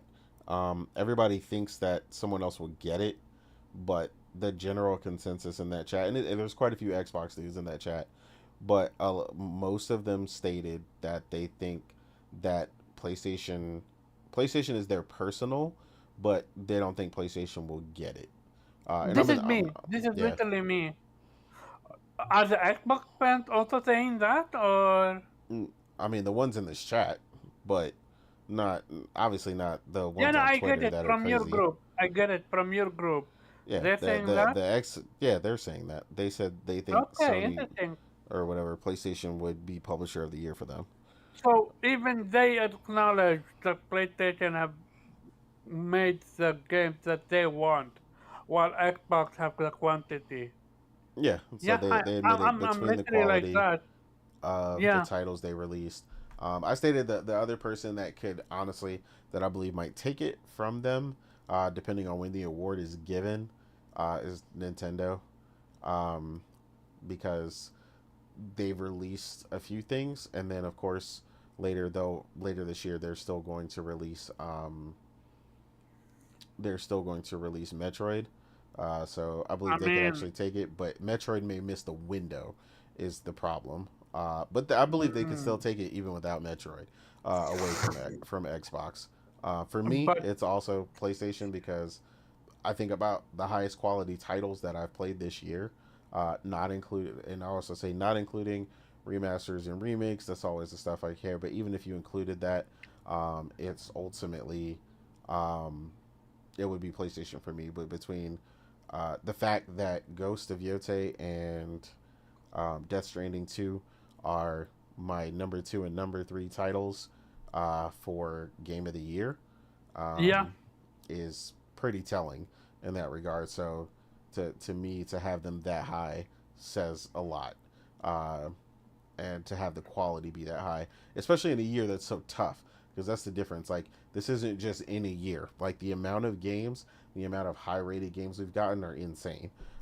Obviously, a lot of developers have done really well, but they wouldn't be up for publisher of the year because they've only released like one title. So like people would like really love Silk Song or Hades, but they've both of those companies are only a dev and they only released one title, so they wouldn't really be up for that. Um, so yeah, I mean that would be it for me. I don't know if chat kind of feels the same way or whatnot. what did Nintendo release? Do you know? Because all I know is that Pokemon game which got dogpiled on Twitter. Okay, so Crow says, well, yeah, the Outer Worlds 2 and Ninja Gaiden. Yeah, like for me, I think if the Outer Worlds 2 and Ninja Gaiden both really hit, I think then they got it in the bag. I do Uh, believe they're gonna hit. Like it's Outer Worlds 2 and it's Ninja Gaiden. They can't miss. Like they absolutely can't miss with both of them. hey, what's up, Thrifty? Yeah, so yeah, I mean, But I think it's a easy W for them. Like honestly, if they don't win this year, I don't know when they're going to win the rest of this gen. So as far as publisher, because this is by far their biggest launch year that they've had, and I mean really all they've I mean they got have left what that we know 44 of. Studio or something. Also they also released COD. So they own literally two publishers Yeah, and a couple of studios, and all of them are releasing simultaneously. And plus, they partnered with what you call it to release to publish Ninja Gaiden. yeah. So they literally That's why I like said it should be an easy win for them. if there is But any publisher that yeah, should win it, it absolutely should be Microsoft. No question asked because of their output.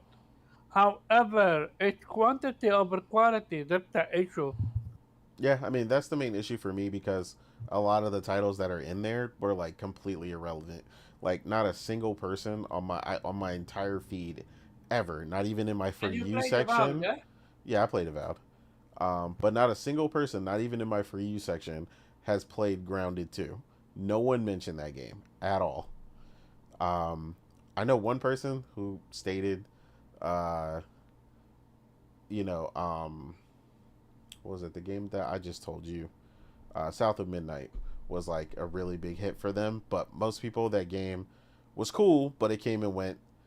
So most of the titles they released were just kind of, they were okay. Like they were okay to meh for a lot. At least the general reception was pretty obvious, right? But yeah, I think these are two of their stronger titles coming up. Obviously, Oblivion. Oblivion is kind of a lower rating for me though, just because there were definitely some technical issues that they still have not fixed, to my knowledge. Some like memory leaks and some other stuff that were going on with the game. So they really need to get that together. I don't know what's going on with that. I don't. I'm not going to slide on performance issues and things that should be fixed, especially from um, when you're backed by a major publisher that way. Um, but yeah, with Outer Worlds 2 and Ninja Gaiden, I think they should have it locked in. I mean, their output this year has just been crazy. Which, I mean, it should be, right? I mean, they bought half the industry, and then most of them haven't released anything until this year. And then, of course, you just had the Keeper release, which quite a few people seem to be enjoying. So I'll defer to Weeb and Morgan for that one to see how I'm they playing it right feel. after the show, so next week I'm gonna give my impression of maybe my entire, not review, but like I feel like this game is gonna be super short. So Yeah, I mean, a bunch of people finished it already and 100% of it, so it's apparently not that long at all.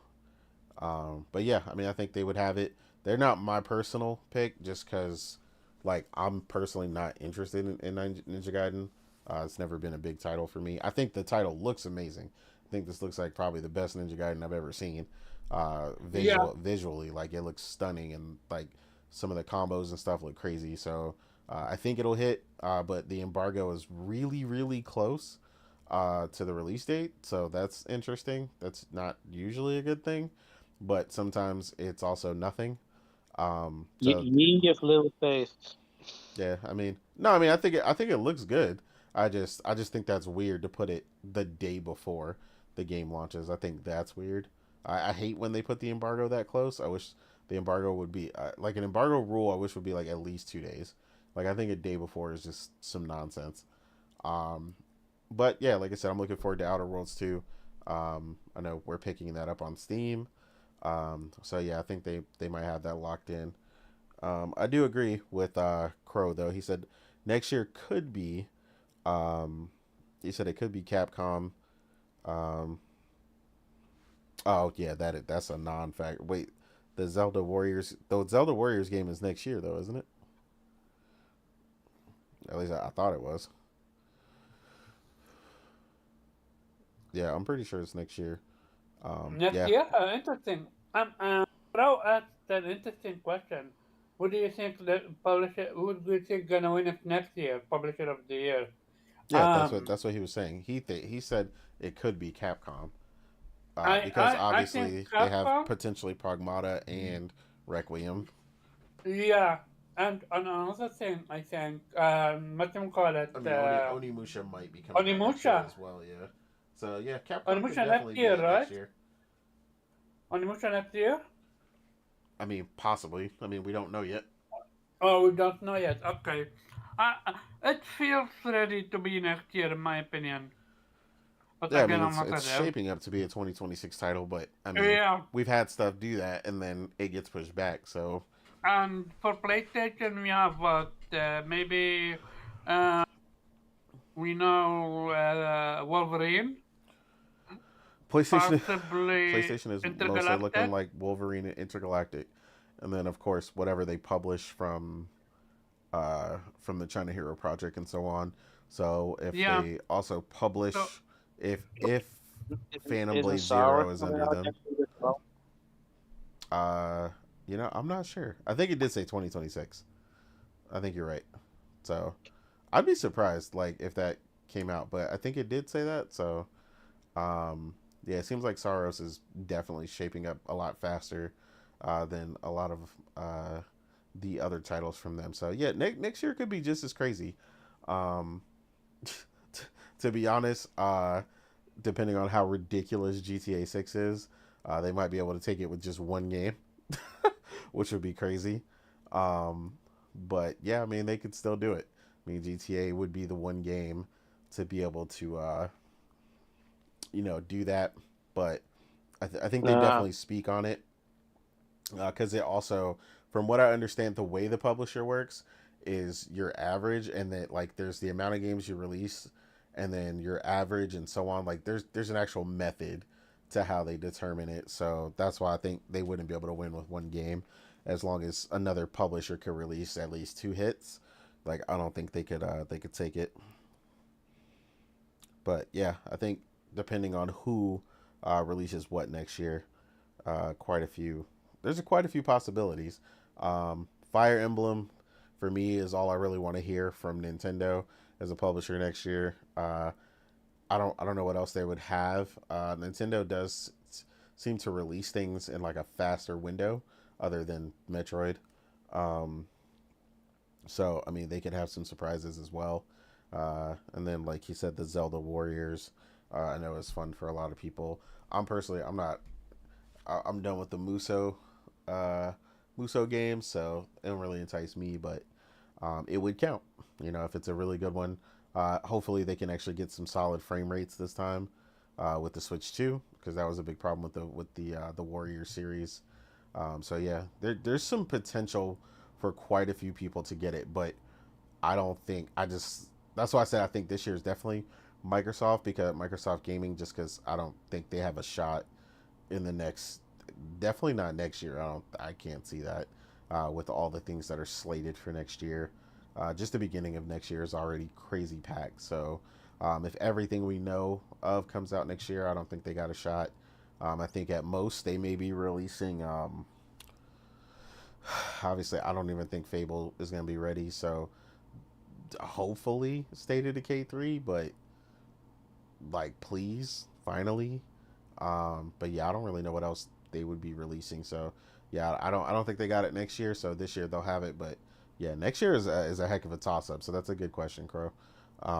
Yeah, it's a lot of people's game next year. It really just depends on when they release and what they release. But I think if Capcom releases all three of those titles, Pragmata, um, Requiem, or whatever it's called, for Resident Evil 9, and Onimusha, I think they'll be pretty tough to beat, because I think all those are going to score really well.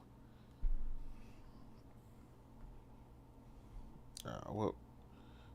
Pulse Explorer. Oh, okay. What did Thrifty say about the Pulse Explorer? Omnisho's looking Oh, goatee. oh, you didn't know.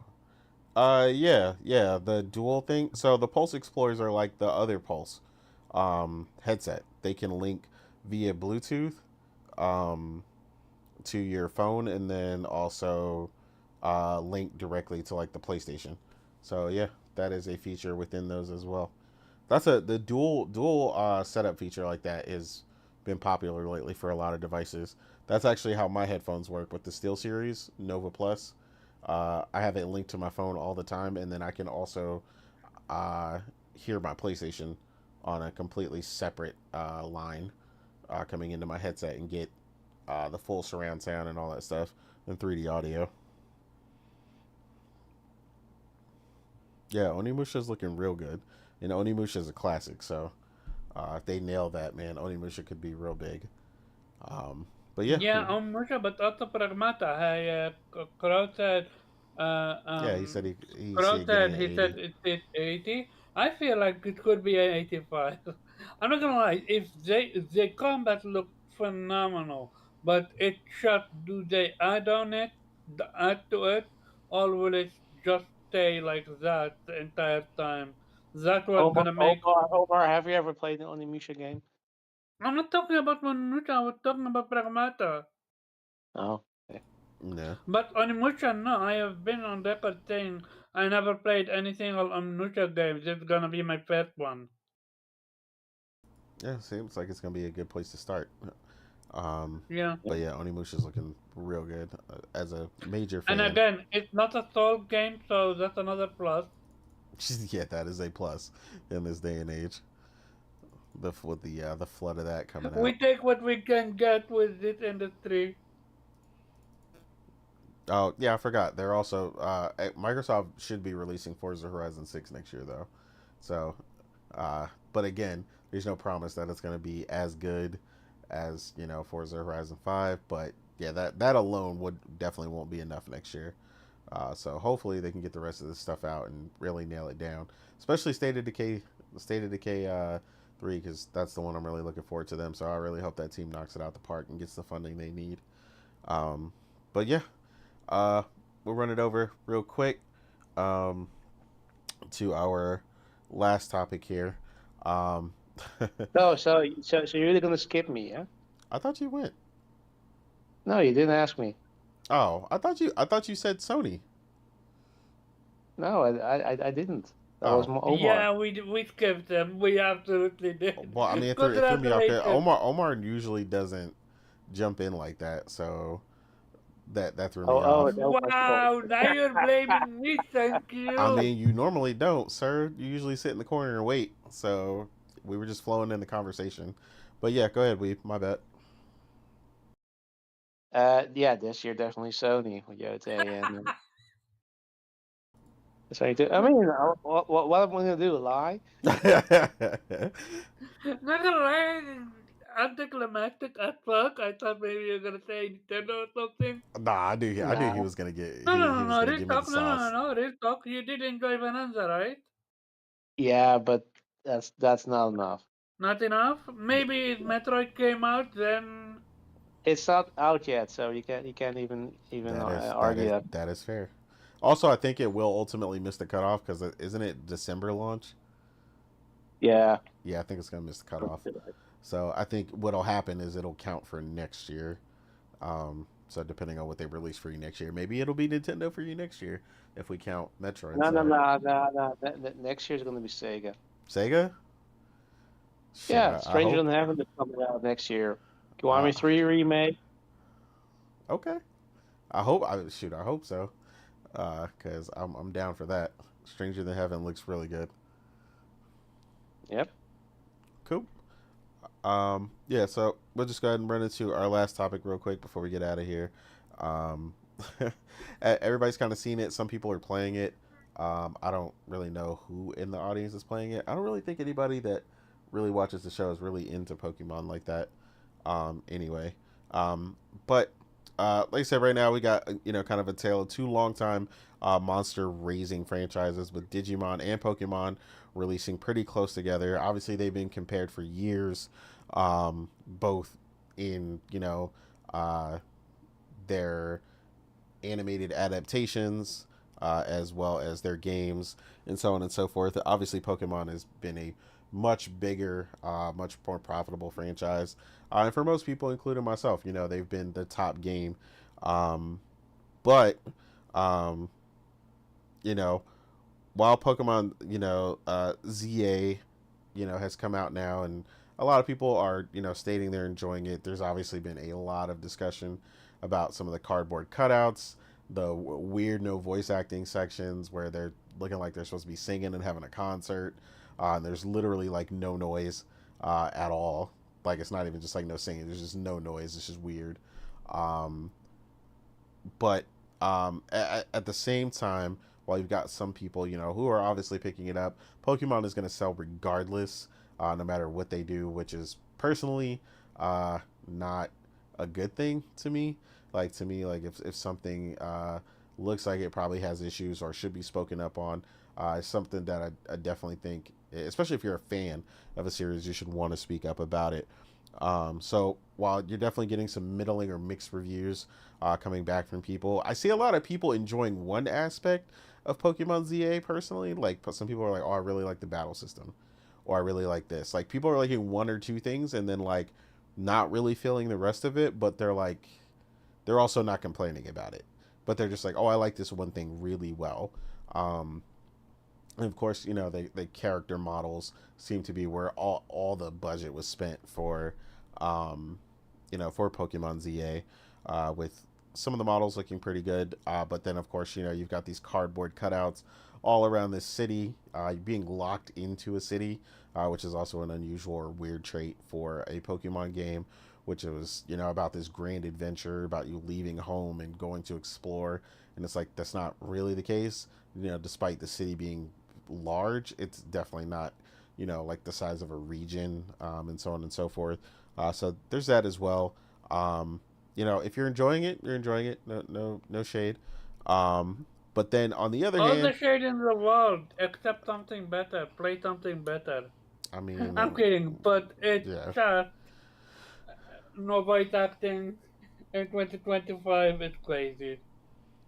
yeah. But now on the other hand, you have Digimon Time Strangers, which came out prior, with the prior games being the Cyber Sleuth series, and that game is surprising a ton of people. There are a ton of people who weren't even going to pick it up, a ton of people who weren't even going to give it the time of day because honestly, the Digimon games, Cyber Sleuth was just kind of like a very middling, okay RPG. So I definitely get why people were kind of just like, whatever, like not really paying it any mind or attention.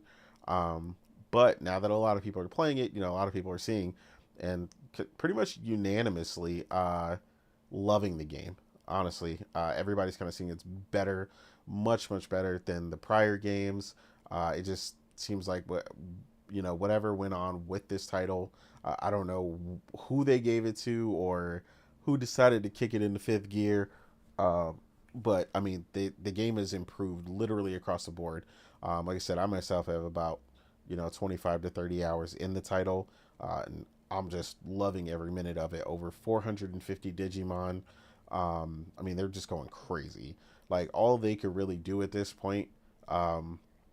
I mean, give me more of it, but add some more of the Digimon. There's a ton of new Digimon that are apparently missing that are not in the game, despite having over 400 and something. Because there's an incredible amount in here. Just the way the story's going, a slightly more mature tone to the story, where you're not necessarily a kid, and stuff like that. People are also feeling that story. Um, the main protagonist you play is personally not, they do the whole muted or main protagonist, but everybody else speaks. Um, when there's voice acting to be had. So there's that as well. But like I said, just so many aspects of the game were just done well. The whole town and being in the digital world, and the way that you walk around there. A lot of the other aspects they included, with DNA digivolution, alternate DNAs. Like, I mean, this game is like a Digimon fan's dream, to be honest. But overall, I mean, even if you just enjoy RPGs or JRPGs in general, I still think it's a solid pickup. If it's something you want to wait for like a sale, that's fine too.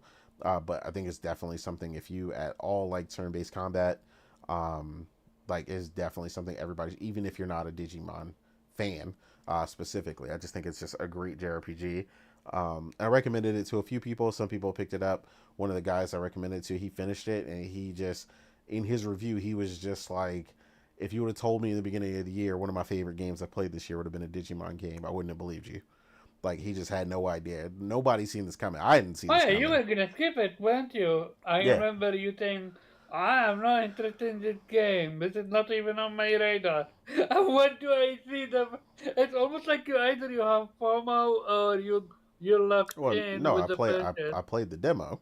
So, I mean, the demo So the did, demo actually sold you, okay. yeah, the demo was all I needed. I mean, they definitely Mm-hmm. cut you off. I felt like, like right as you're ready to get into it, but yeah, I mean, honest, Ah, they knew what they were doing. Gotcha. yeah, they did. It shows you just enough. It wasn't enough for me, obviously, because I bought it. But yeah, like I said, the biggest And thing they does need the to do demo carry is over 30. to the main game? Or do you need to play it all over Yes, again? the demo carries over to the main game. Mm-hmm.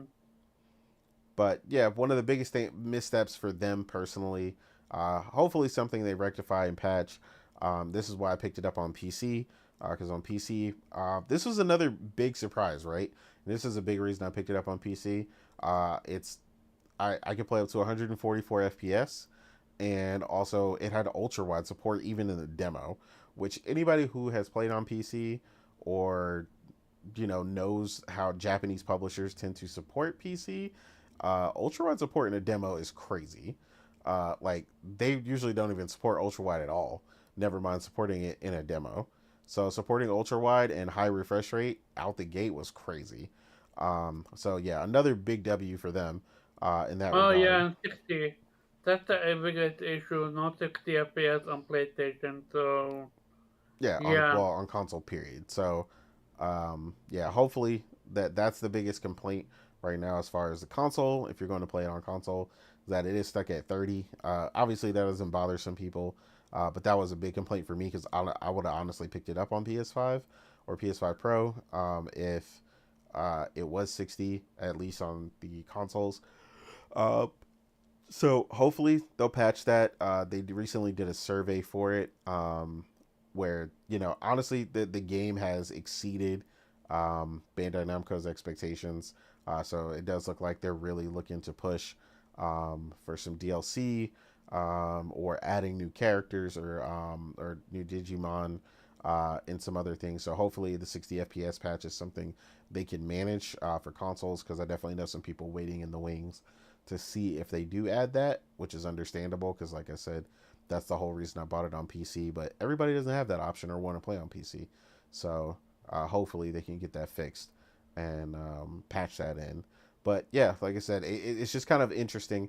And like I said, ultimately the reason I bring it up is because over the years, despite Pokemon fans kind of being disgruntled with certain things that the Pokemon Company, Game Freak, and so on have kind of done and kind of cut back or been lackluster in some of their innovations, especially for what fans are expecting, right? This franchise makes more money than almost any other franchise on the planet, right? Like this is by far one of the most successful franchises of all time. When you account for the cards, when you account for the plushies and everything, Pokemon is basically $1 trillion thing, and it's like for the games to come out anything less than stellar is crazy, right? Like I mean, you used to be able to just pick up a Digimon game and know that it was going to be quality start to finish, whether it was the OST, whether it was graphically, whatever. Like they were going to push, they were going to innovate, and you were going to have a good time. You were going to fight the Elite Four. You were going to run these badges. You were going to collect this crazy amount of Pokemon. You know, and lately they seem to be focusing on pre-selling DLC and rushing out yearly releases and all this other stuff. But ironically, it's on the screen right now. And look, like I said, people can have fun with anything, so people are like, I'm having fun with it. um, but like I said, my problem with a lot of the takes that I'm hearing from some of the people with you know this game versus, like I said, the acceptance or praise, and surprise for something like Digimon, which is great. They basically knocked it out the park. They did exactly what they were supposed to do. They understood the assignment. At the same time, it's like I'm hearing a lot of Pokemon people are just kind of like, oh well, it's Pokemon, and I play Pokemon every year, so I don't care. Like, or I'm nostalgic for Pokemon, and I just want to play Pokemon, so it's whatever.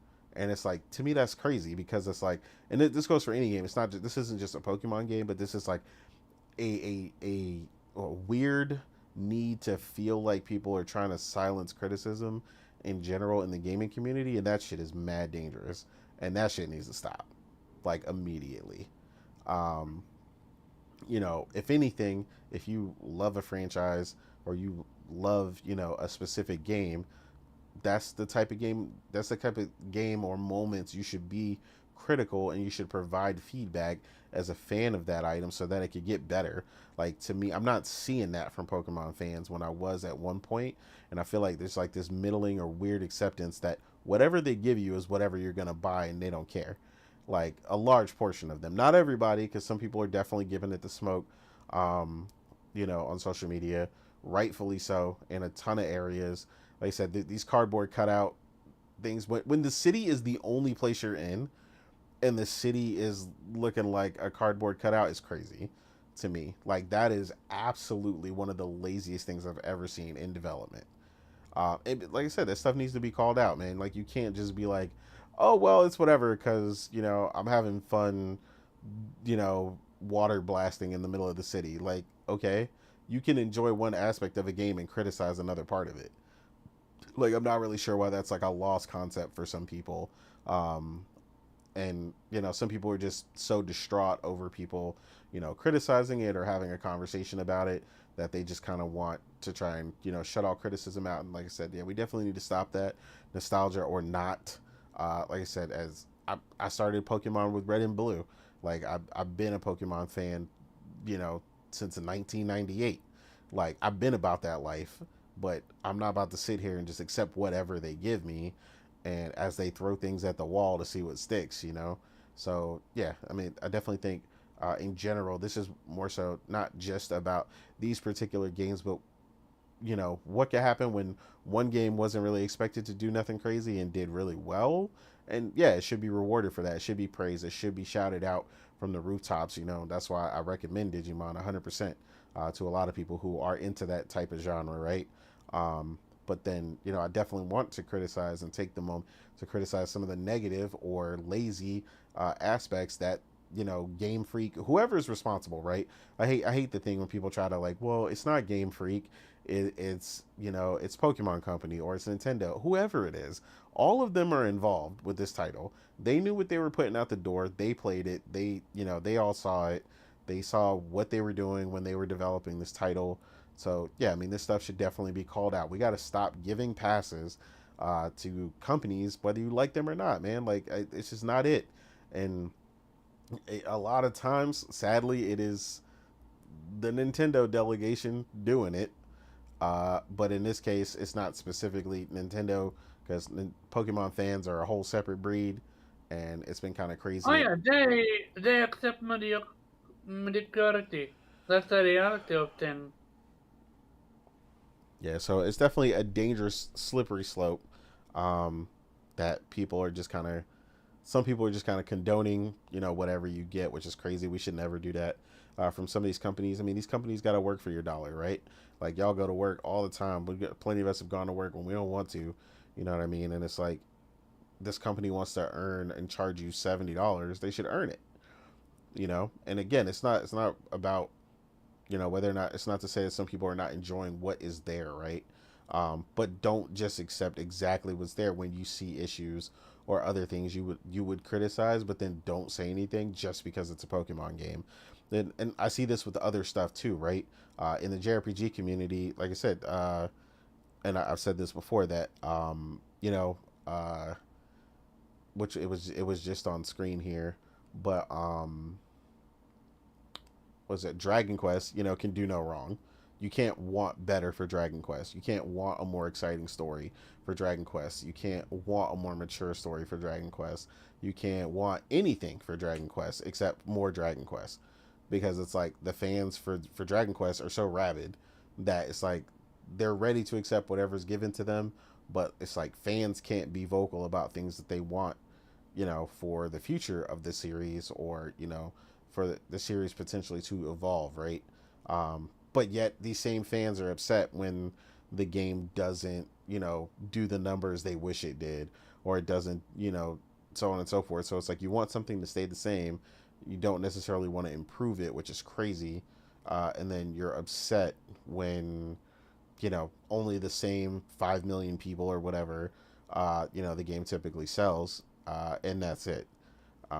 So like, yeah, this is like not just a Pokemon issue, but just in general, like more so a lack of criticism from some people, and some people just not being able to accept criticism of a game that they're personally playing or enjoying. They definitely need to do more of that, and like I said, and praise the games on the opposite spectrum that are doing more than what you expected. And those surprise hits that we get every year definitely deserve that praise and do the opposite. But yeah, Weeb, I don't know if you, I don't really know what your relationship, because Pokemon hasn't really been hot like that with any of us over the time that we've done the podcast. But are you a fan of it? I know you said you tried the Digimon demo, but no. Nope. So I don't care. Okay, no, that is understandable. But you agree though, in your case, like you are critical of in the other portion, you are critical of the games that you do love. So you do really love, what RGG does Oh, and sure. so on and so forth. Yep. And you're Yeah. you're critical of the changes, that they made to the series recently with the upcoming remake, and you're attentive to that stuff. Like to me, that the way you reacted to some of the changes they made is perfectly kind of what I'm talking about. If you guys are not familiar, they announced when they announced the Kiwami 3, they made some changes and kind of altered the way some characters look. And it's like, as someone who's a fan, like I expect you to react to that. I expect, and you could like it. I mean, I'm not saying you can't, but I'm saying I expect a reaction. I expect some sort of criticism or feedback as to what is going on with the franchise that you claim to love. And that's why I said, like, for a lot of people, I hate this kind of automatic nature that Pokemon is in. For a lot of people, people do it with Zelda too, and all kinds of other stuff, right? Like it's not just those games, but I hate when people get in an automatic purchase mode. Like no matter what, I'm going to purchase that title. Like to me, that is crazy. Because it's like if this title is absolutely something you're not interested in, they've changed the game in an unrecognizable way. Again, that's something you should be voicing your opinion about. Um, I'm I'm more pissed off that they removed Revelations from Kiwami 3. and see, that's what I'm talking about. Yeah. Yeah, but that's ultimately what we're talking about. I don't know if I don't think you particularly into Pokemon either, but just obviously the general message that's happening. Omar, I'm gonna look at the chat. So here's the thing. Maybe it's just me, but this feels like deja vu to me. Game Freak feels to me like Square Enix 2.0, and people are done with them. They want something new. They want something fresh. And what you call it? Uh, Digimon is having the same effect that Episode80 was having as of right now. That's how it feels. I have yet to play the game myself. I downloaded the demo. After finishing Keeper, I'm gonna play the demo. But from what I've seen you buy it. I've seen a few others buy it, and these hardcore JRPG fans like, and yeah, um, I would say I'm surprised, but like no, for the most part, Pokemon has been digging themselves in a deeper hole while Digimon, their games have been far in between. They don't release every time, they release every now and then, which is why this release does feel super special. Heck, there's even an anime for it. That's how special it is. Yeah, I've actually been. The anime is actually pretty good so far. But would you not spoil the story of? Is it a different story then? It's different. It's completely different. Okay, Yeah, it's okay, not. It has that's a nothing to do good with Time thing then. Stranger. Okay, so yeah, and I'm a huge Digimon fan, so this is on my radar for sure, even before you and I. Um, but to me, this is literally Square Enix 2.0. Like the entire time you were talking, you were naming the issues that people were having. I'm like, deja vu, deja vu, deja vu. But Yeah, at the end of the day, taking a franchise and making it quote unquote unrecognizable and stuff, making changes like that. Yeah, like you lose your identity at some point. Like definitely. I don't know. I truly hope that Acquisition 3 woke them all up. And I'm not talking every single game need to be like 33. Absolutely not. But take initiative. Take what you call it. Take a risk. Act 33 took a risk with their gameplay, and it broke Bunkers, which I feel like it's gonna win GOTY, but that's another conversation. So, as a Pokemon developer, take a risk. This new game, this is not it. This is not a race. I'm sorry. Maybe the next game. Well, like you said, Apparently, you can go they underwater. definitely did something different or whatever. But the problem is, it just seems like a lack of quality control on their part and It, it's laziness also on a lot of outdated, the isn't issues. it? Well, yeah, exactly. Like we're talking about being on the Switch 2.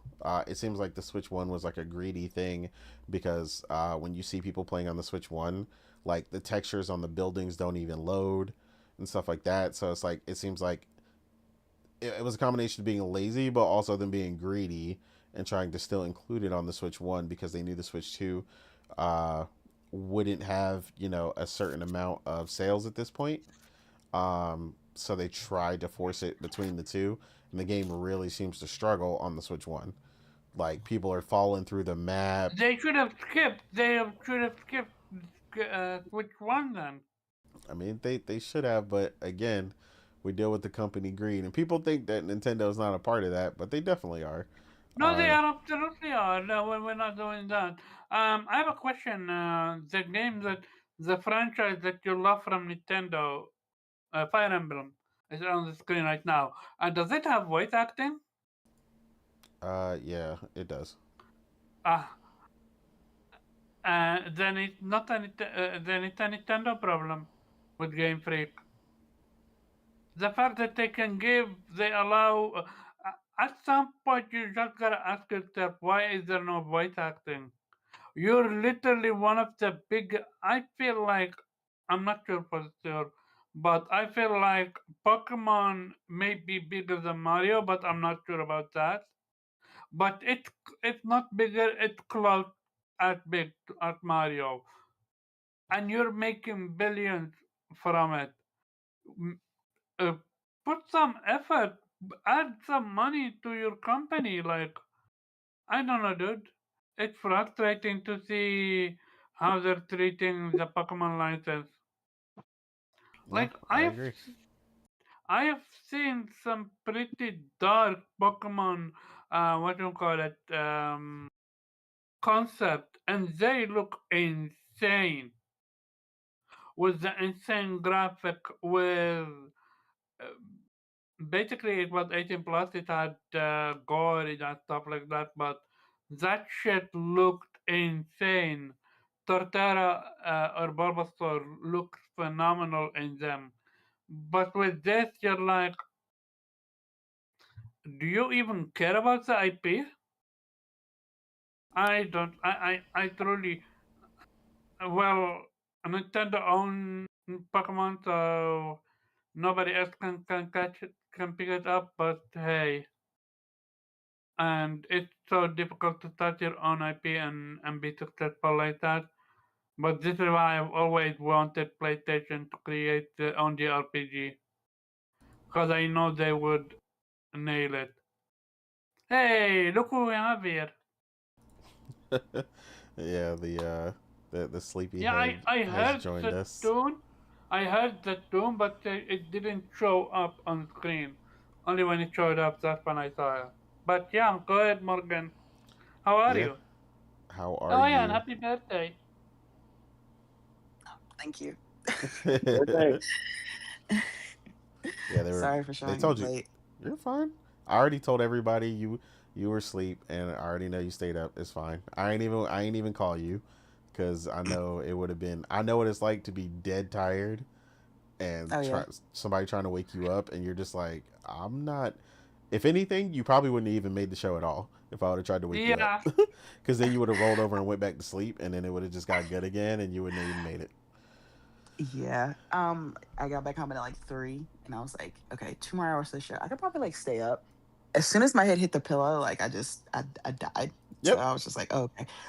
So but I woke up now. I'm a little upset because I really wanted to come in on the show, but No, I know. it's That's why fine. I told Weep in the beginning you had some stuff you wanted to say, but yeah. So I mean, you did come in at a good time. At least you can comment on the last topic, because you were a Pokemon girl, growing up. You did play, um, so I mean, seeing kind of the qualitative differences between these two titles, Obviously with Digimon being praised genuinely and surprising a ton of people, right?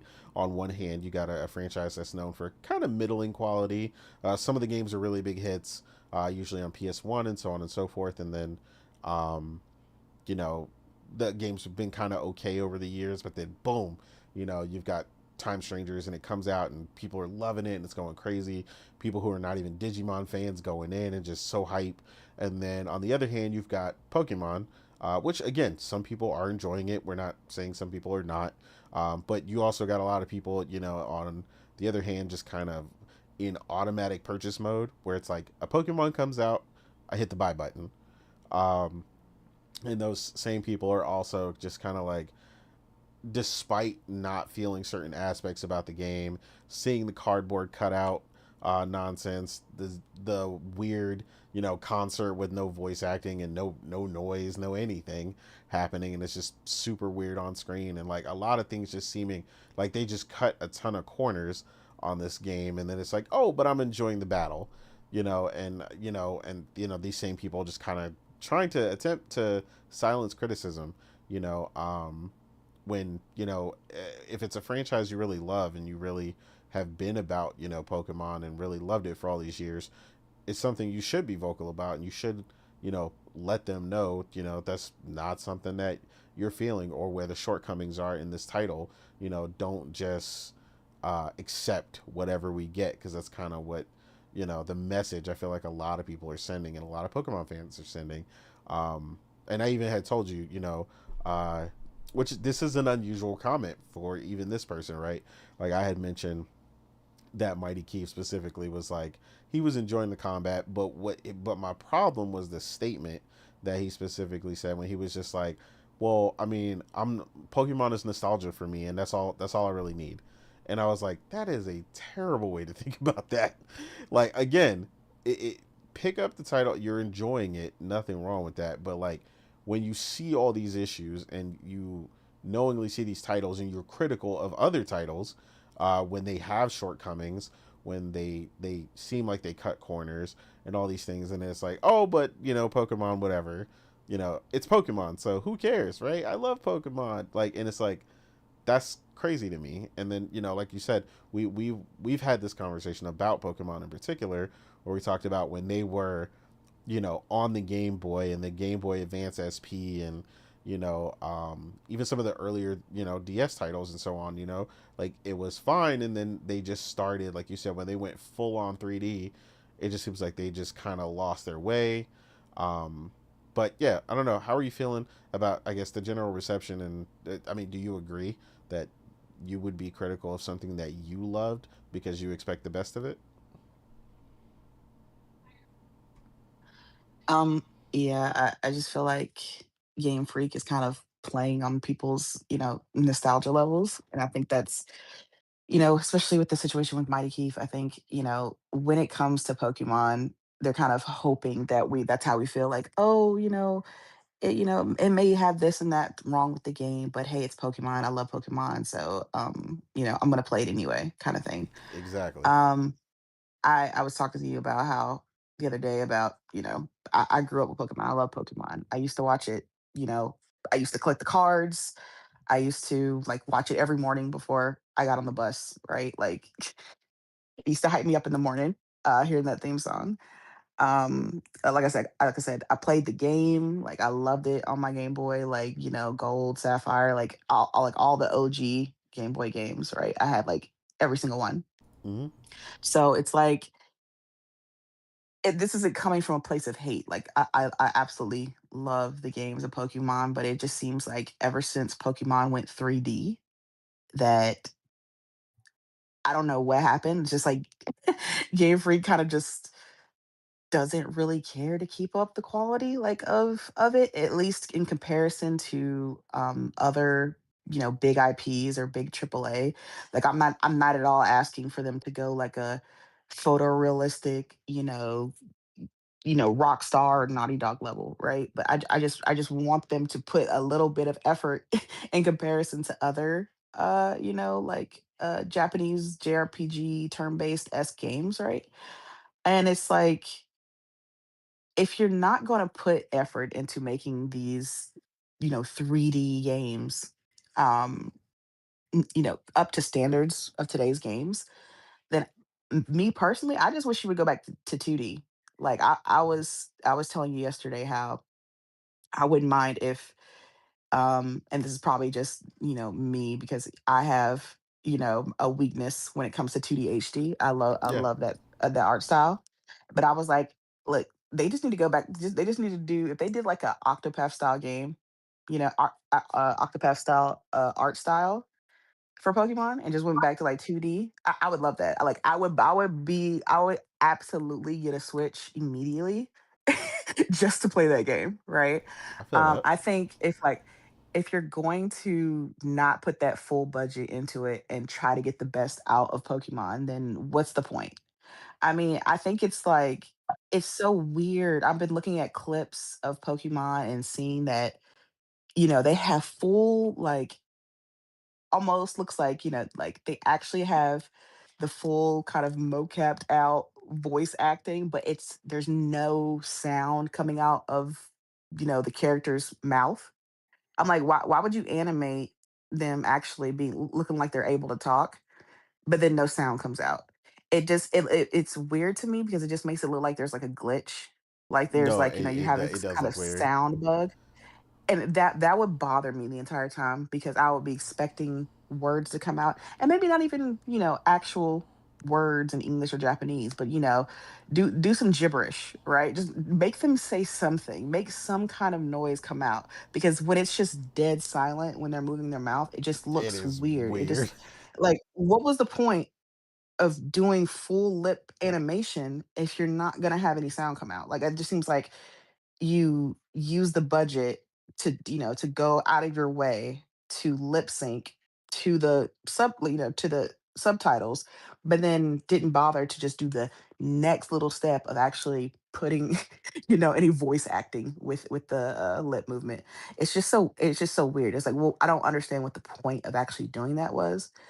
And it's got me scratching my head even more. I think a lot of people even more when back earlier this year. What was it like in June for like the summer showcase? I think it was.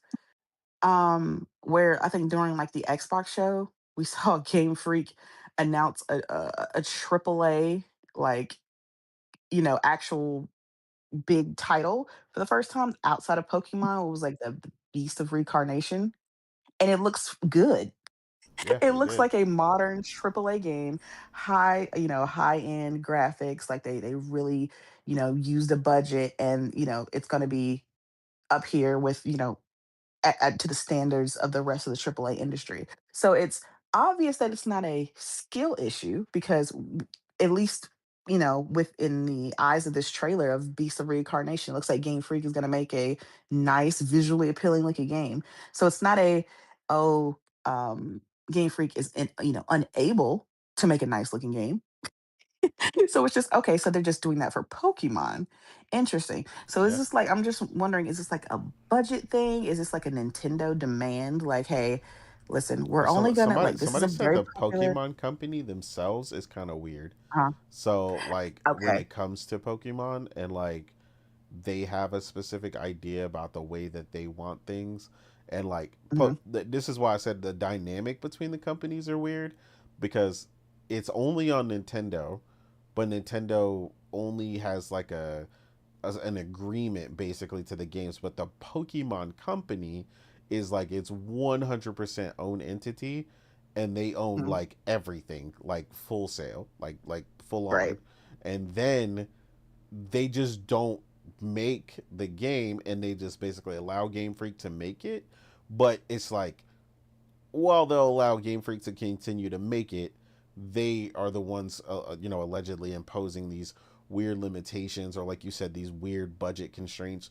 Which again, like you stated, like doesn't make any sense because Pokemon is probably just shy, if not $1 trillion franchise. Yeah, Like, it is a multi-billion-dollar franchise, so it's not like, oh, we have to constrain it because one, we really, the popularity of the IP really isn't that strong, or like, the want for it isn't high. Like Pokemon, like you know, being especially an IP that came from like the 90s, you would think that it would kind of wane in popularity, but it's done nothing but gain popularity, Yeah. right? Via like, especially after the boom in like, what was it, like 2017 or whatever, of the Pokemon Go app. Yeah, that went crazy. Or like 2015. That went crazy, absolutely worldwide. Everybody outside trying to catch invisible Pokemon, right? Or even now with the value in the Pokemon cards, right? You have people who Yeah. aren't even Pokemon fans like fighting and killing each other, trying to get into these stores first so that they can get these packs of cards, looking for these rare Pokemon that they don't even really care about, right? It's just they're just worth so much now. So it's like, it's not that Pokemon can't have this budget because it's not, relevant in today's time, right? It's just as relevant as ever, even though personally to me, I'm not a fan of like the current shows. Like I'm the OG Pokemon fan, but that's another thing. But Oh yeah, it's the Ash got to turn popularity the still hat hasn't backwards. waned. Yeah, the popularity has not waned. So I just don't understand why the Pokemon Company doesn't want a you know a budget put towards it that at least like you said is equivalent to something like how Digimon, they've had this game that apparently is beloved by people, like the combat, the way it looks, the story arc, like everything is great, right? It's of course a lot more serious of a story than what Pokemon has. Hmm. But I just don't know. It's just like, are we trying to keep as much money and make as much profit as possible by giving as little money to Game Freak as possible to make this game? I don't know. I just feel like if this is your IP and you love it and you respect it, you would want to get the best out of it. But that's just me. I don't really understand what Pokemon's problem is, and I personally won't support the game. Like Yeah. I'm fine with other people wanting to, like, oh, it's Pokemon, I love it, but I don't know. The combat to me doesn't look that intriguing. But of course, I'm not playing it, so I don't have a first-hand experience on it. But from what I see from the trailers, it doesn't really look that appealing to me. And then the graphics or the lack thereof on top of that doesn't help, right? It Yeah, does it nothing to doesn't help. entice me to want me to be like, you know what? I at least need to try this out. There's nothing about it that I find appealing whatsoever. And it kind of just makes me sad that an IP in a game that I used to love, like I'm talking about, like I put probably thousands of hours into Pokemon. Like me and my Game Boy would be attached, right? Whether it was the DS, whether it was the color, like it didn't matter. Like Hmm. as my Game Boys, were different throughout the years. The one thing that stayed the same was that I always had a copy of Pokemon in my Game Boy. My mom used to get so mad. She hated that game. She hated hearing the sound as soon as I went to the grass because I'd have my volume up all the way, so every time she hear that, she'd be like, "Oh my gosh, you are still on that game." And I'm just like, "Listen, I love this game. You cannot separate me from Pokemon." But yeah, as soon as like, the Game Boy went away and, Nintendo started doing more, console like, Wii and GameCube and things like that, it was just Hmm. like, I don't know, just Pokemon just was not that thing anymore for me. And it makes me sad because, again, I loved it. And if they ever decided to go back to 2D, I think their budget is appropriate for 2D again because they don't really seem to be putting effort into 3D. But if they Yeah. went back to a 2D HD style, like, you would see me. I would have the Switch before y'all even told me. Before you even put the fact that, hey, Morgan, they're doing a Pokemon 2D game in the chat, I'd have been like, oh yeah, the Switch is already on the way. It's yeah, they told me it's gonna be here tomorrow. So Yeah. There you go. so if you're listening to Pokemon, So I would love a 2D HD Pokemon and put that love that y'all used to back into the game, you know, have me pick my starter Pokemon and off we go. Because I plan on one day making my child choose between Squirtle, Bulbasaur, and Charmander.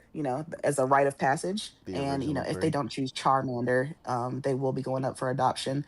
But Oh yeah. Talk but about yeah, adopted that's mom. happening one day. Like, just putting the dolls on the floor and just letting my child crawl to which one to see who they would choose. She said, "Think So, about this carefully before I let you go." think about it carefully because your future depends on which Pokemon you pick. I'm not gonna tell you which one, but if you are me, you are half of me. You will you'll choose correctly, right? Um, so yeah, that's definitely gonna happen. So it's like even as much as I don't like Pokemon today, like it's still ingrained in me, it's still a part of me, and yeah, so that will happen. But hopefully, the Pokemon Company, I mean, I know they've been getting feedback for a while now from fans about their lack of effort, but they don't really seem to listen because, Nah, they don't how care. They're making popular, billions. yeah, as I'm saying, how popular and how well the game sells, right? Like, so it's like people can say all they want, but if your profits say another thing, then you're not gonna, you're not gonna listen to the people. You're gonna listen to what your game is doing, what the profits are doing, right? And unfortunately, there's just too many people who can push the lack of effort you know, that Game Freak does to the side and just accept the game for what it is and play it. I'm not mad at those people. They like Pokemon, so it is what it is. But it's just for me, I just can't co-sign that. So I'll just be sitting in the corner waiting for the day that the Pokemon Company and Game Freak come together and they're like, you know what, we need to come to agreement that we can do better and we're gonna do better. So whether it's give a better budget for a AAA version of Pokemon that's be like kind of on the level or better of Digimon, or just going back to a 2D HD style of game. Mhm. Either way, if they do either thing, I'll be back as a fan and a customer. So all I can do is wait. Yeah, I'm gonna be honest. One of my theories with this and why this game is confined to this city and all this nonsense is because if the leak on the new game is true, I feel like, and I hope this is the case, that they're really putting in that budget and effort into the next game because the next game is supposed to span all the regions. So you start in like OG See, region and like I forget Johto or whatever. So where you pick Charmander, Bulbasaur, so on, and go through and be massively expansive and go through an adventure throughout all of the regions for the first time ever. So that's supposed to be how big this upcoming one is. So that's why I said to me this Pokemon feels kind of weird and feels like a stopgap.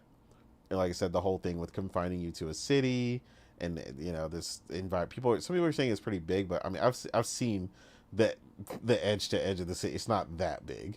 Like people gotta calm down with that. It's not that big. you Um, see what you did right there, that hope that you have, oh, I that's know. that, unfortunately I have to say this, but that's that, like, Where that they crush Xbox you, hopium. that hopium. You're No, right. because You're right.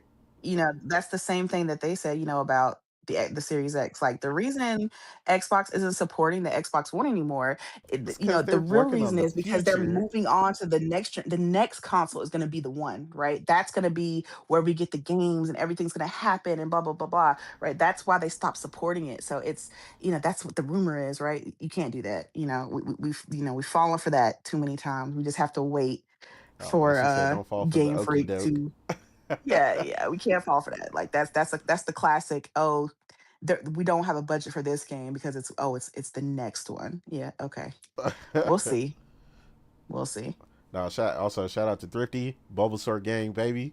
You know what I'm saying? I feel Oh, you. oh, the betrayal. Oh my gosh. Bulbasaur, baby. Okay, I'm gonna remember that, Thrifty. Okay. Squirrel gang here. Oh my gosh. Yeah, what is going on in this? This Discord is Hey, wild. Charizard is overrated. Yeah, Oh, oh, don't oh, yeah, wow. Okay. don't let it fool you though. Priscilla is would agree with Morgan 100% here. Priscilla As she should. is Charmander Okay, gang all so day. so Yeah. okay, so let's quash it right now. You have Oh man, one is a dragon. Okay, congratulations, dragon, and the other not one the has clap. fucking water gun on his back. It's over. And when he It's does Listen, his cinema yeah, and when I hit them with the water guns and water, turn into it's steam, I ain't trying to hear over. nothing. oh man, Also, Morgan also, says Mhm. she pulling the anime out. also, Exactly. Charizard never listened to you, so you're cooked. Either way. Okay, listen. Yeah, that's because the reason he don't listen to people is because they don't have the right attitude. Okay, you Oh got you man, got to show Charizard that you're in charge. oh man, Okay, she that said you got to you show him you you a run boss. things. It's weak trainers that can't control him. Okay, you just have to put your foot down and but listen, I don't care that you want to lay down today. All right, we're in the middle of a battle, so get out there and start hitting that flamethrower. Do something like. I'm saying like Ash always just like he just let Charizard do whatever. He just be like, oh Charizard, come on, please. You can't say Yeah, please, okay? Ash was kind of a You know he went hardcore enough for he throw the Pokeball, Charizard. Charizard just be laying there like I don't feel like it, and Ash would Yeah, just be like, come on Charizard, please. Like no, you can't say please. You can't say please. Okay, put your foot down. You oh gotta man, tell she's him, if you don't kill this Pokemon right now, no food for you tonight. like, hey, you better incapacitate that Pokemon immediately. Exactly. Get on it. She said he got to go to the Caesar Milan of Pokemon school. You know what I'm saying? Like, Hmm. Exactly. Hit him with the. uh You huh. know, you got to be the alpha in this situation. Got to be the Yeah, alpha. got to be the alpha dog. Oh, see, look, she heard her name. Look at her showing up. She said As she should. I Charmander need in the backup. chat. See the chart. Hmm. Oh man, see Charmander gang showing up now. Hmm. No, she got it honestly. She got her Charmander in there next to her while she gaming. So, um, but yeah, yeah, like I said, hopefully they do better. That's the goal. That's the hope. Um, we want Nintendo as a whole, to do great things. Um, I want to feel, you know, uh, like I love Pokemon again, like I used to. So hopefully they can get it together, and stop with these paper backgrounds that they be doing, because I should not be able to draw, your your landscape on a napkin in 5 minutes, because it's that bad. I, I, I would take that. Just give me audio for my character. I mean, they need to To, do a lot of that. I mean, it's not like there'll like, be a lack of participants, right? I mean, it's Pokemon. People will voice act that in 5 minutes. You know what I mean? Like, I'm starting to think that the Pokemon company is like, no, no, no, no voice acting. Just let the people imagine. All right, that's what we want. We want their imaginations to power this game.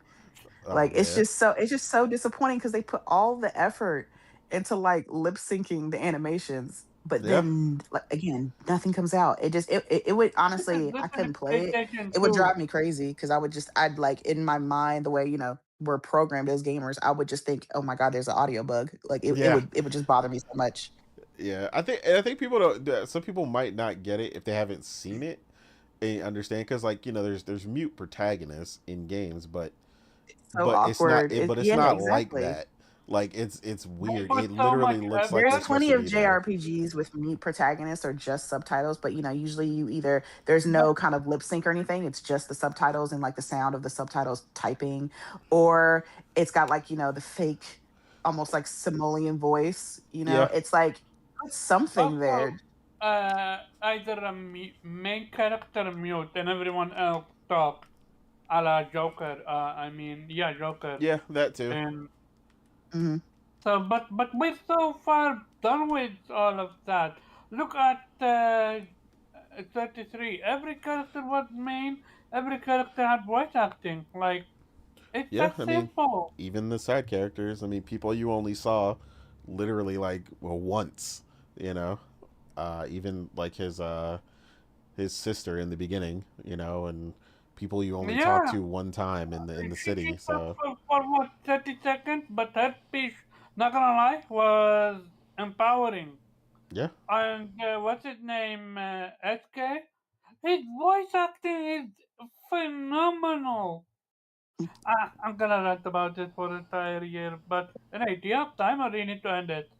I mean, I'm about to end it because I'm about to eat. So Oh, okay, never mind then. We will hear Morgan opinion next week. because I'm curious about their opinion Oh about the yeah, topic we covered. yeah. That's why. No, we'll definitely still get to hear from Morgan on those as well. But yeah, I'm glad she made it in the end. 'Cause I know she's a big Pokemon girl, so I wanted to get her opinion on that for sure. Yeah, shout out to everybody who came through in the chat, because yeah, y'all were Yeah, live thank you for today. joining. Yeah, had a lot of participation. Everybody that came through. Um, oh, Thrifty says they just ate homemade chili. After something at church. Oh, a contest at church, entering a contest at church. See, I that would be the thing to get me to church. Like if you're trying to feed me some homemade chili, you know what I'm saying. I know somebody could really throw down at church. I'll be there. You know what I'm saying. I would definitely be there. I'll make it on time. Um, so yeah, church be having some good food though. Sometimes fish fry Fridays and all the good stuff. So Priscilla, I'm hungry. Yeah, I know. That is. I knew you would laugh at that, Morgan, because those are Priscilla's like favorite words for anybody who doesn't know. Priscilla is always in the background and always saying she's hungry. But also the running joke is that Priscilla also never knows what she wants to eat. So that's also the running joke. But yeah, like I said, thank you everybody for joining us. Like I said, we're gonna go ahead and get up out of here. Yeah, remember, man, just enjoy these games. I know, Play them. yeah, play them. I know Henry out there playing Arc Raiders, like he would do, because I know that man is a multiplayer monster. But yeah, man, it's a lot of good stuff out here. We got to finish out this year strong. It's a lot of great games to be played. Just ultimately have a ball, and remember that's what it's all about. Weeb, where can the people find you, sir? About to go to bed, but yeah, you can find me on Twitter as the Weep Share of the Infant Rhizome, and same for Blue Sky, and of course, Otter Nation. Otter Nation. Morgan, Our nation. where can the people find you, ma'am? Yeah, me and we switching places. I just woke up, so he's about to go to sleep now. Um, yeah, people can find me on Twitter and PSN and probably Xbox. Live soon to get on to Keeper. Keeper. Right, I have to start that eventually. But yeah, uh, sorry to be late, but Nearly done. oh dang, okay, better late than never though. But thank you guys for having me. Um, yeah, see you guys next week with hopefully some even more amazing gaming news. But yeah, Otter Nation. Otter Otter Nation. Nation. And Omar, where can the people find you, sir? Shout out to everyone that came through. Hit that like button, share the stream out. Great conversation. Great engagement. You can find me on Carbon Job on Twitter. And finally, I will be back on Vitamin G podcast. We moved from Monday to Wednesday now. So it's Wednesday, 8 p.m. Eastern time. See you next week and play your game. Absolutely. And I am your host, Nate, or also known as the Real Nate on Twitter and Blue Sky. And yeah, you can find me out here trying to spend as much time as possible playing these games. But right now, you can find me stuffing my face here shortly once I figure out what we're about to eat, because I am hungry, and we're going to check out some anime, because anime is also popping right now, as much as gaming. Oh, So yeah. got to split the time and check out some good stuff. So I will check out the anime that was recommended by Weeb earlier, and maybe get have Priscilla and Morgan also check it out. Maybe they'll like it too. But yeah, other than that, we're gonna get up out of here. Otter Nation. Otter Nation. Otter Nation.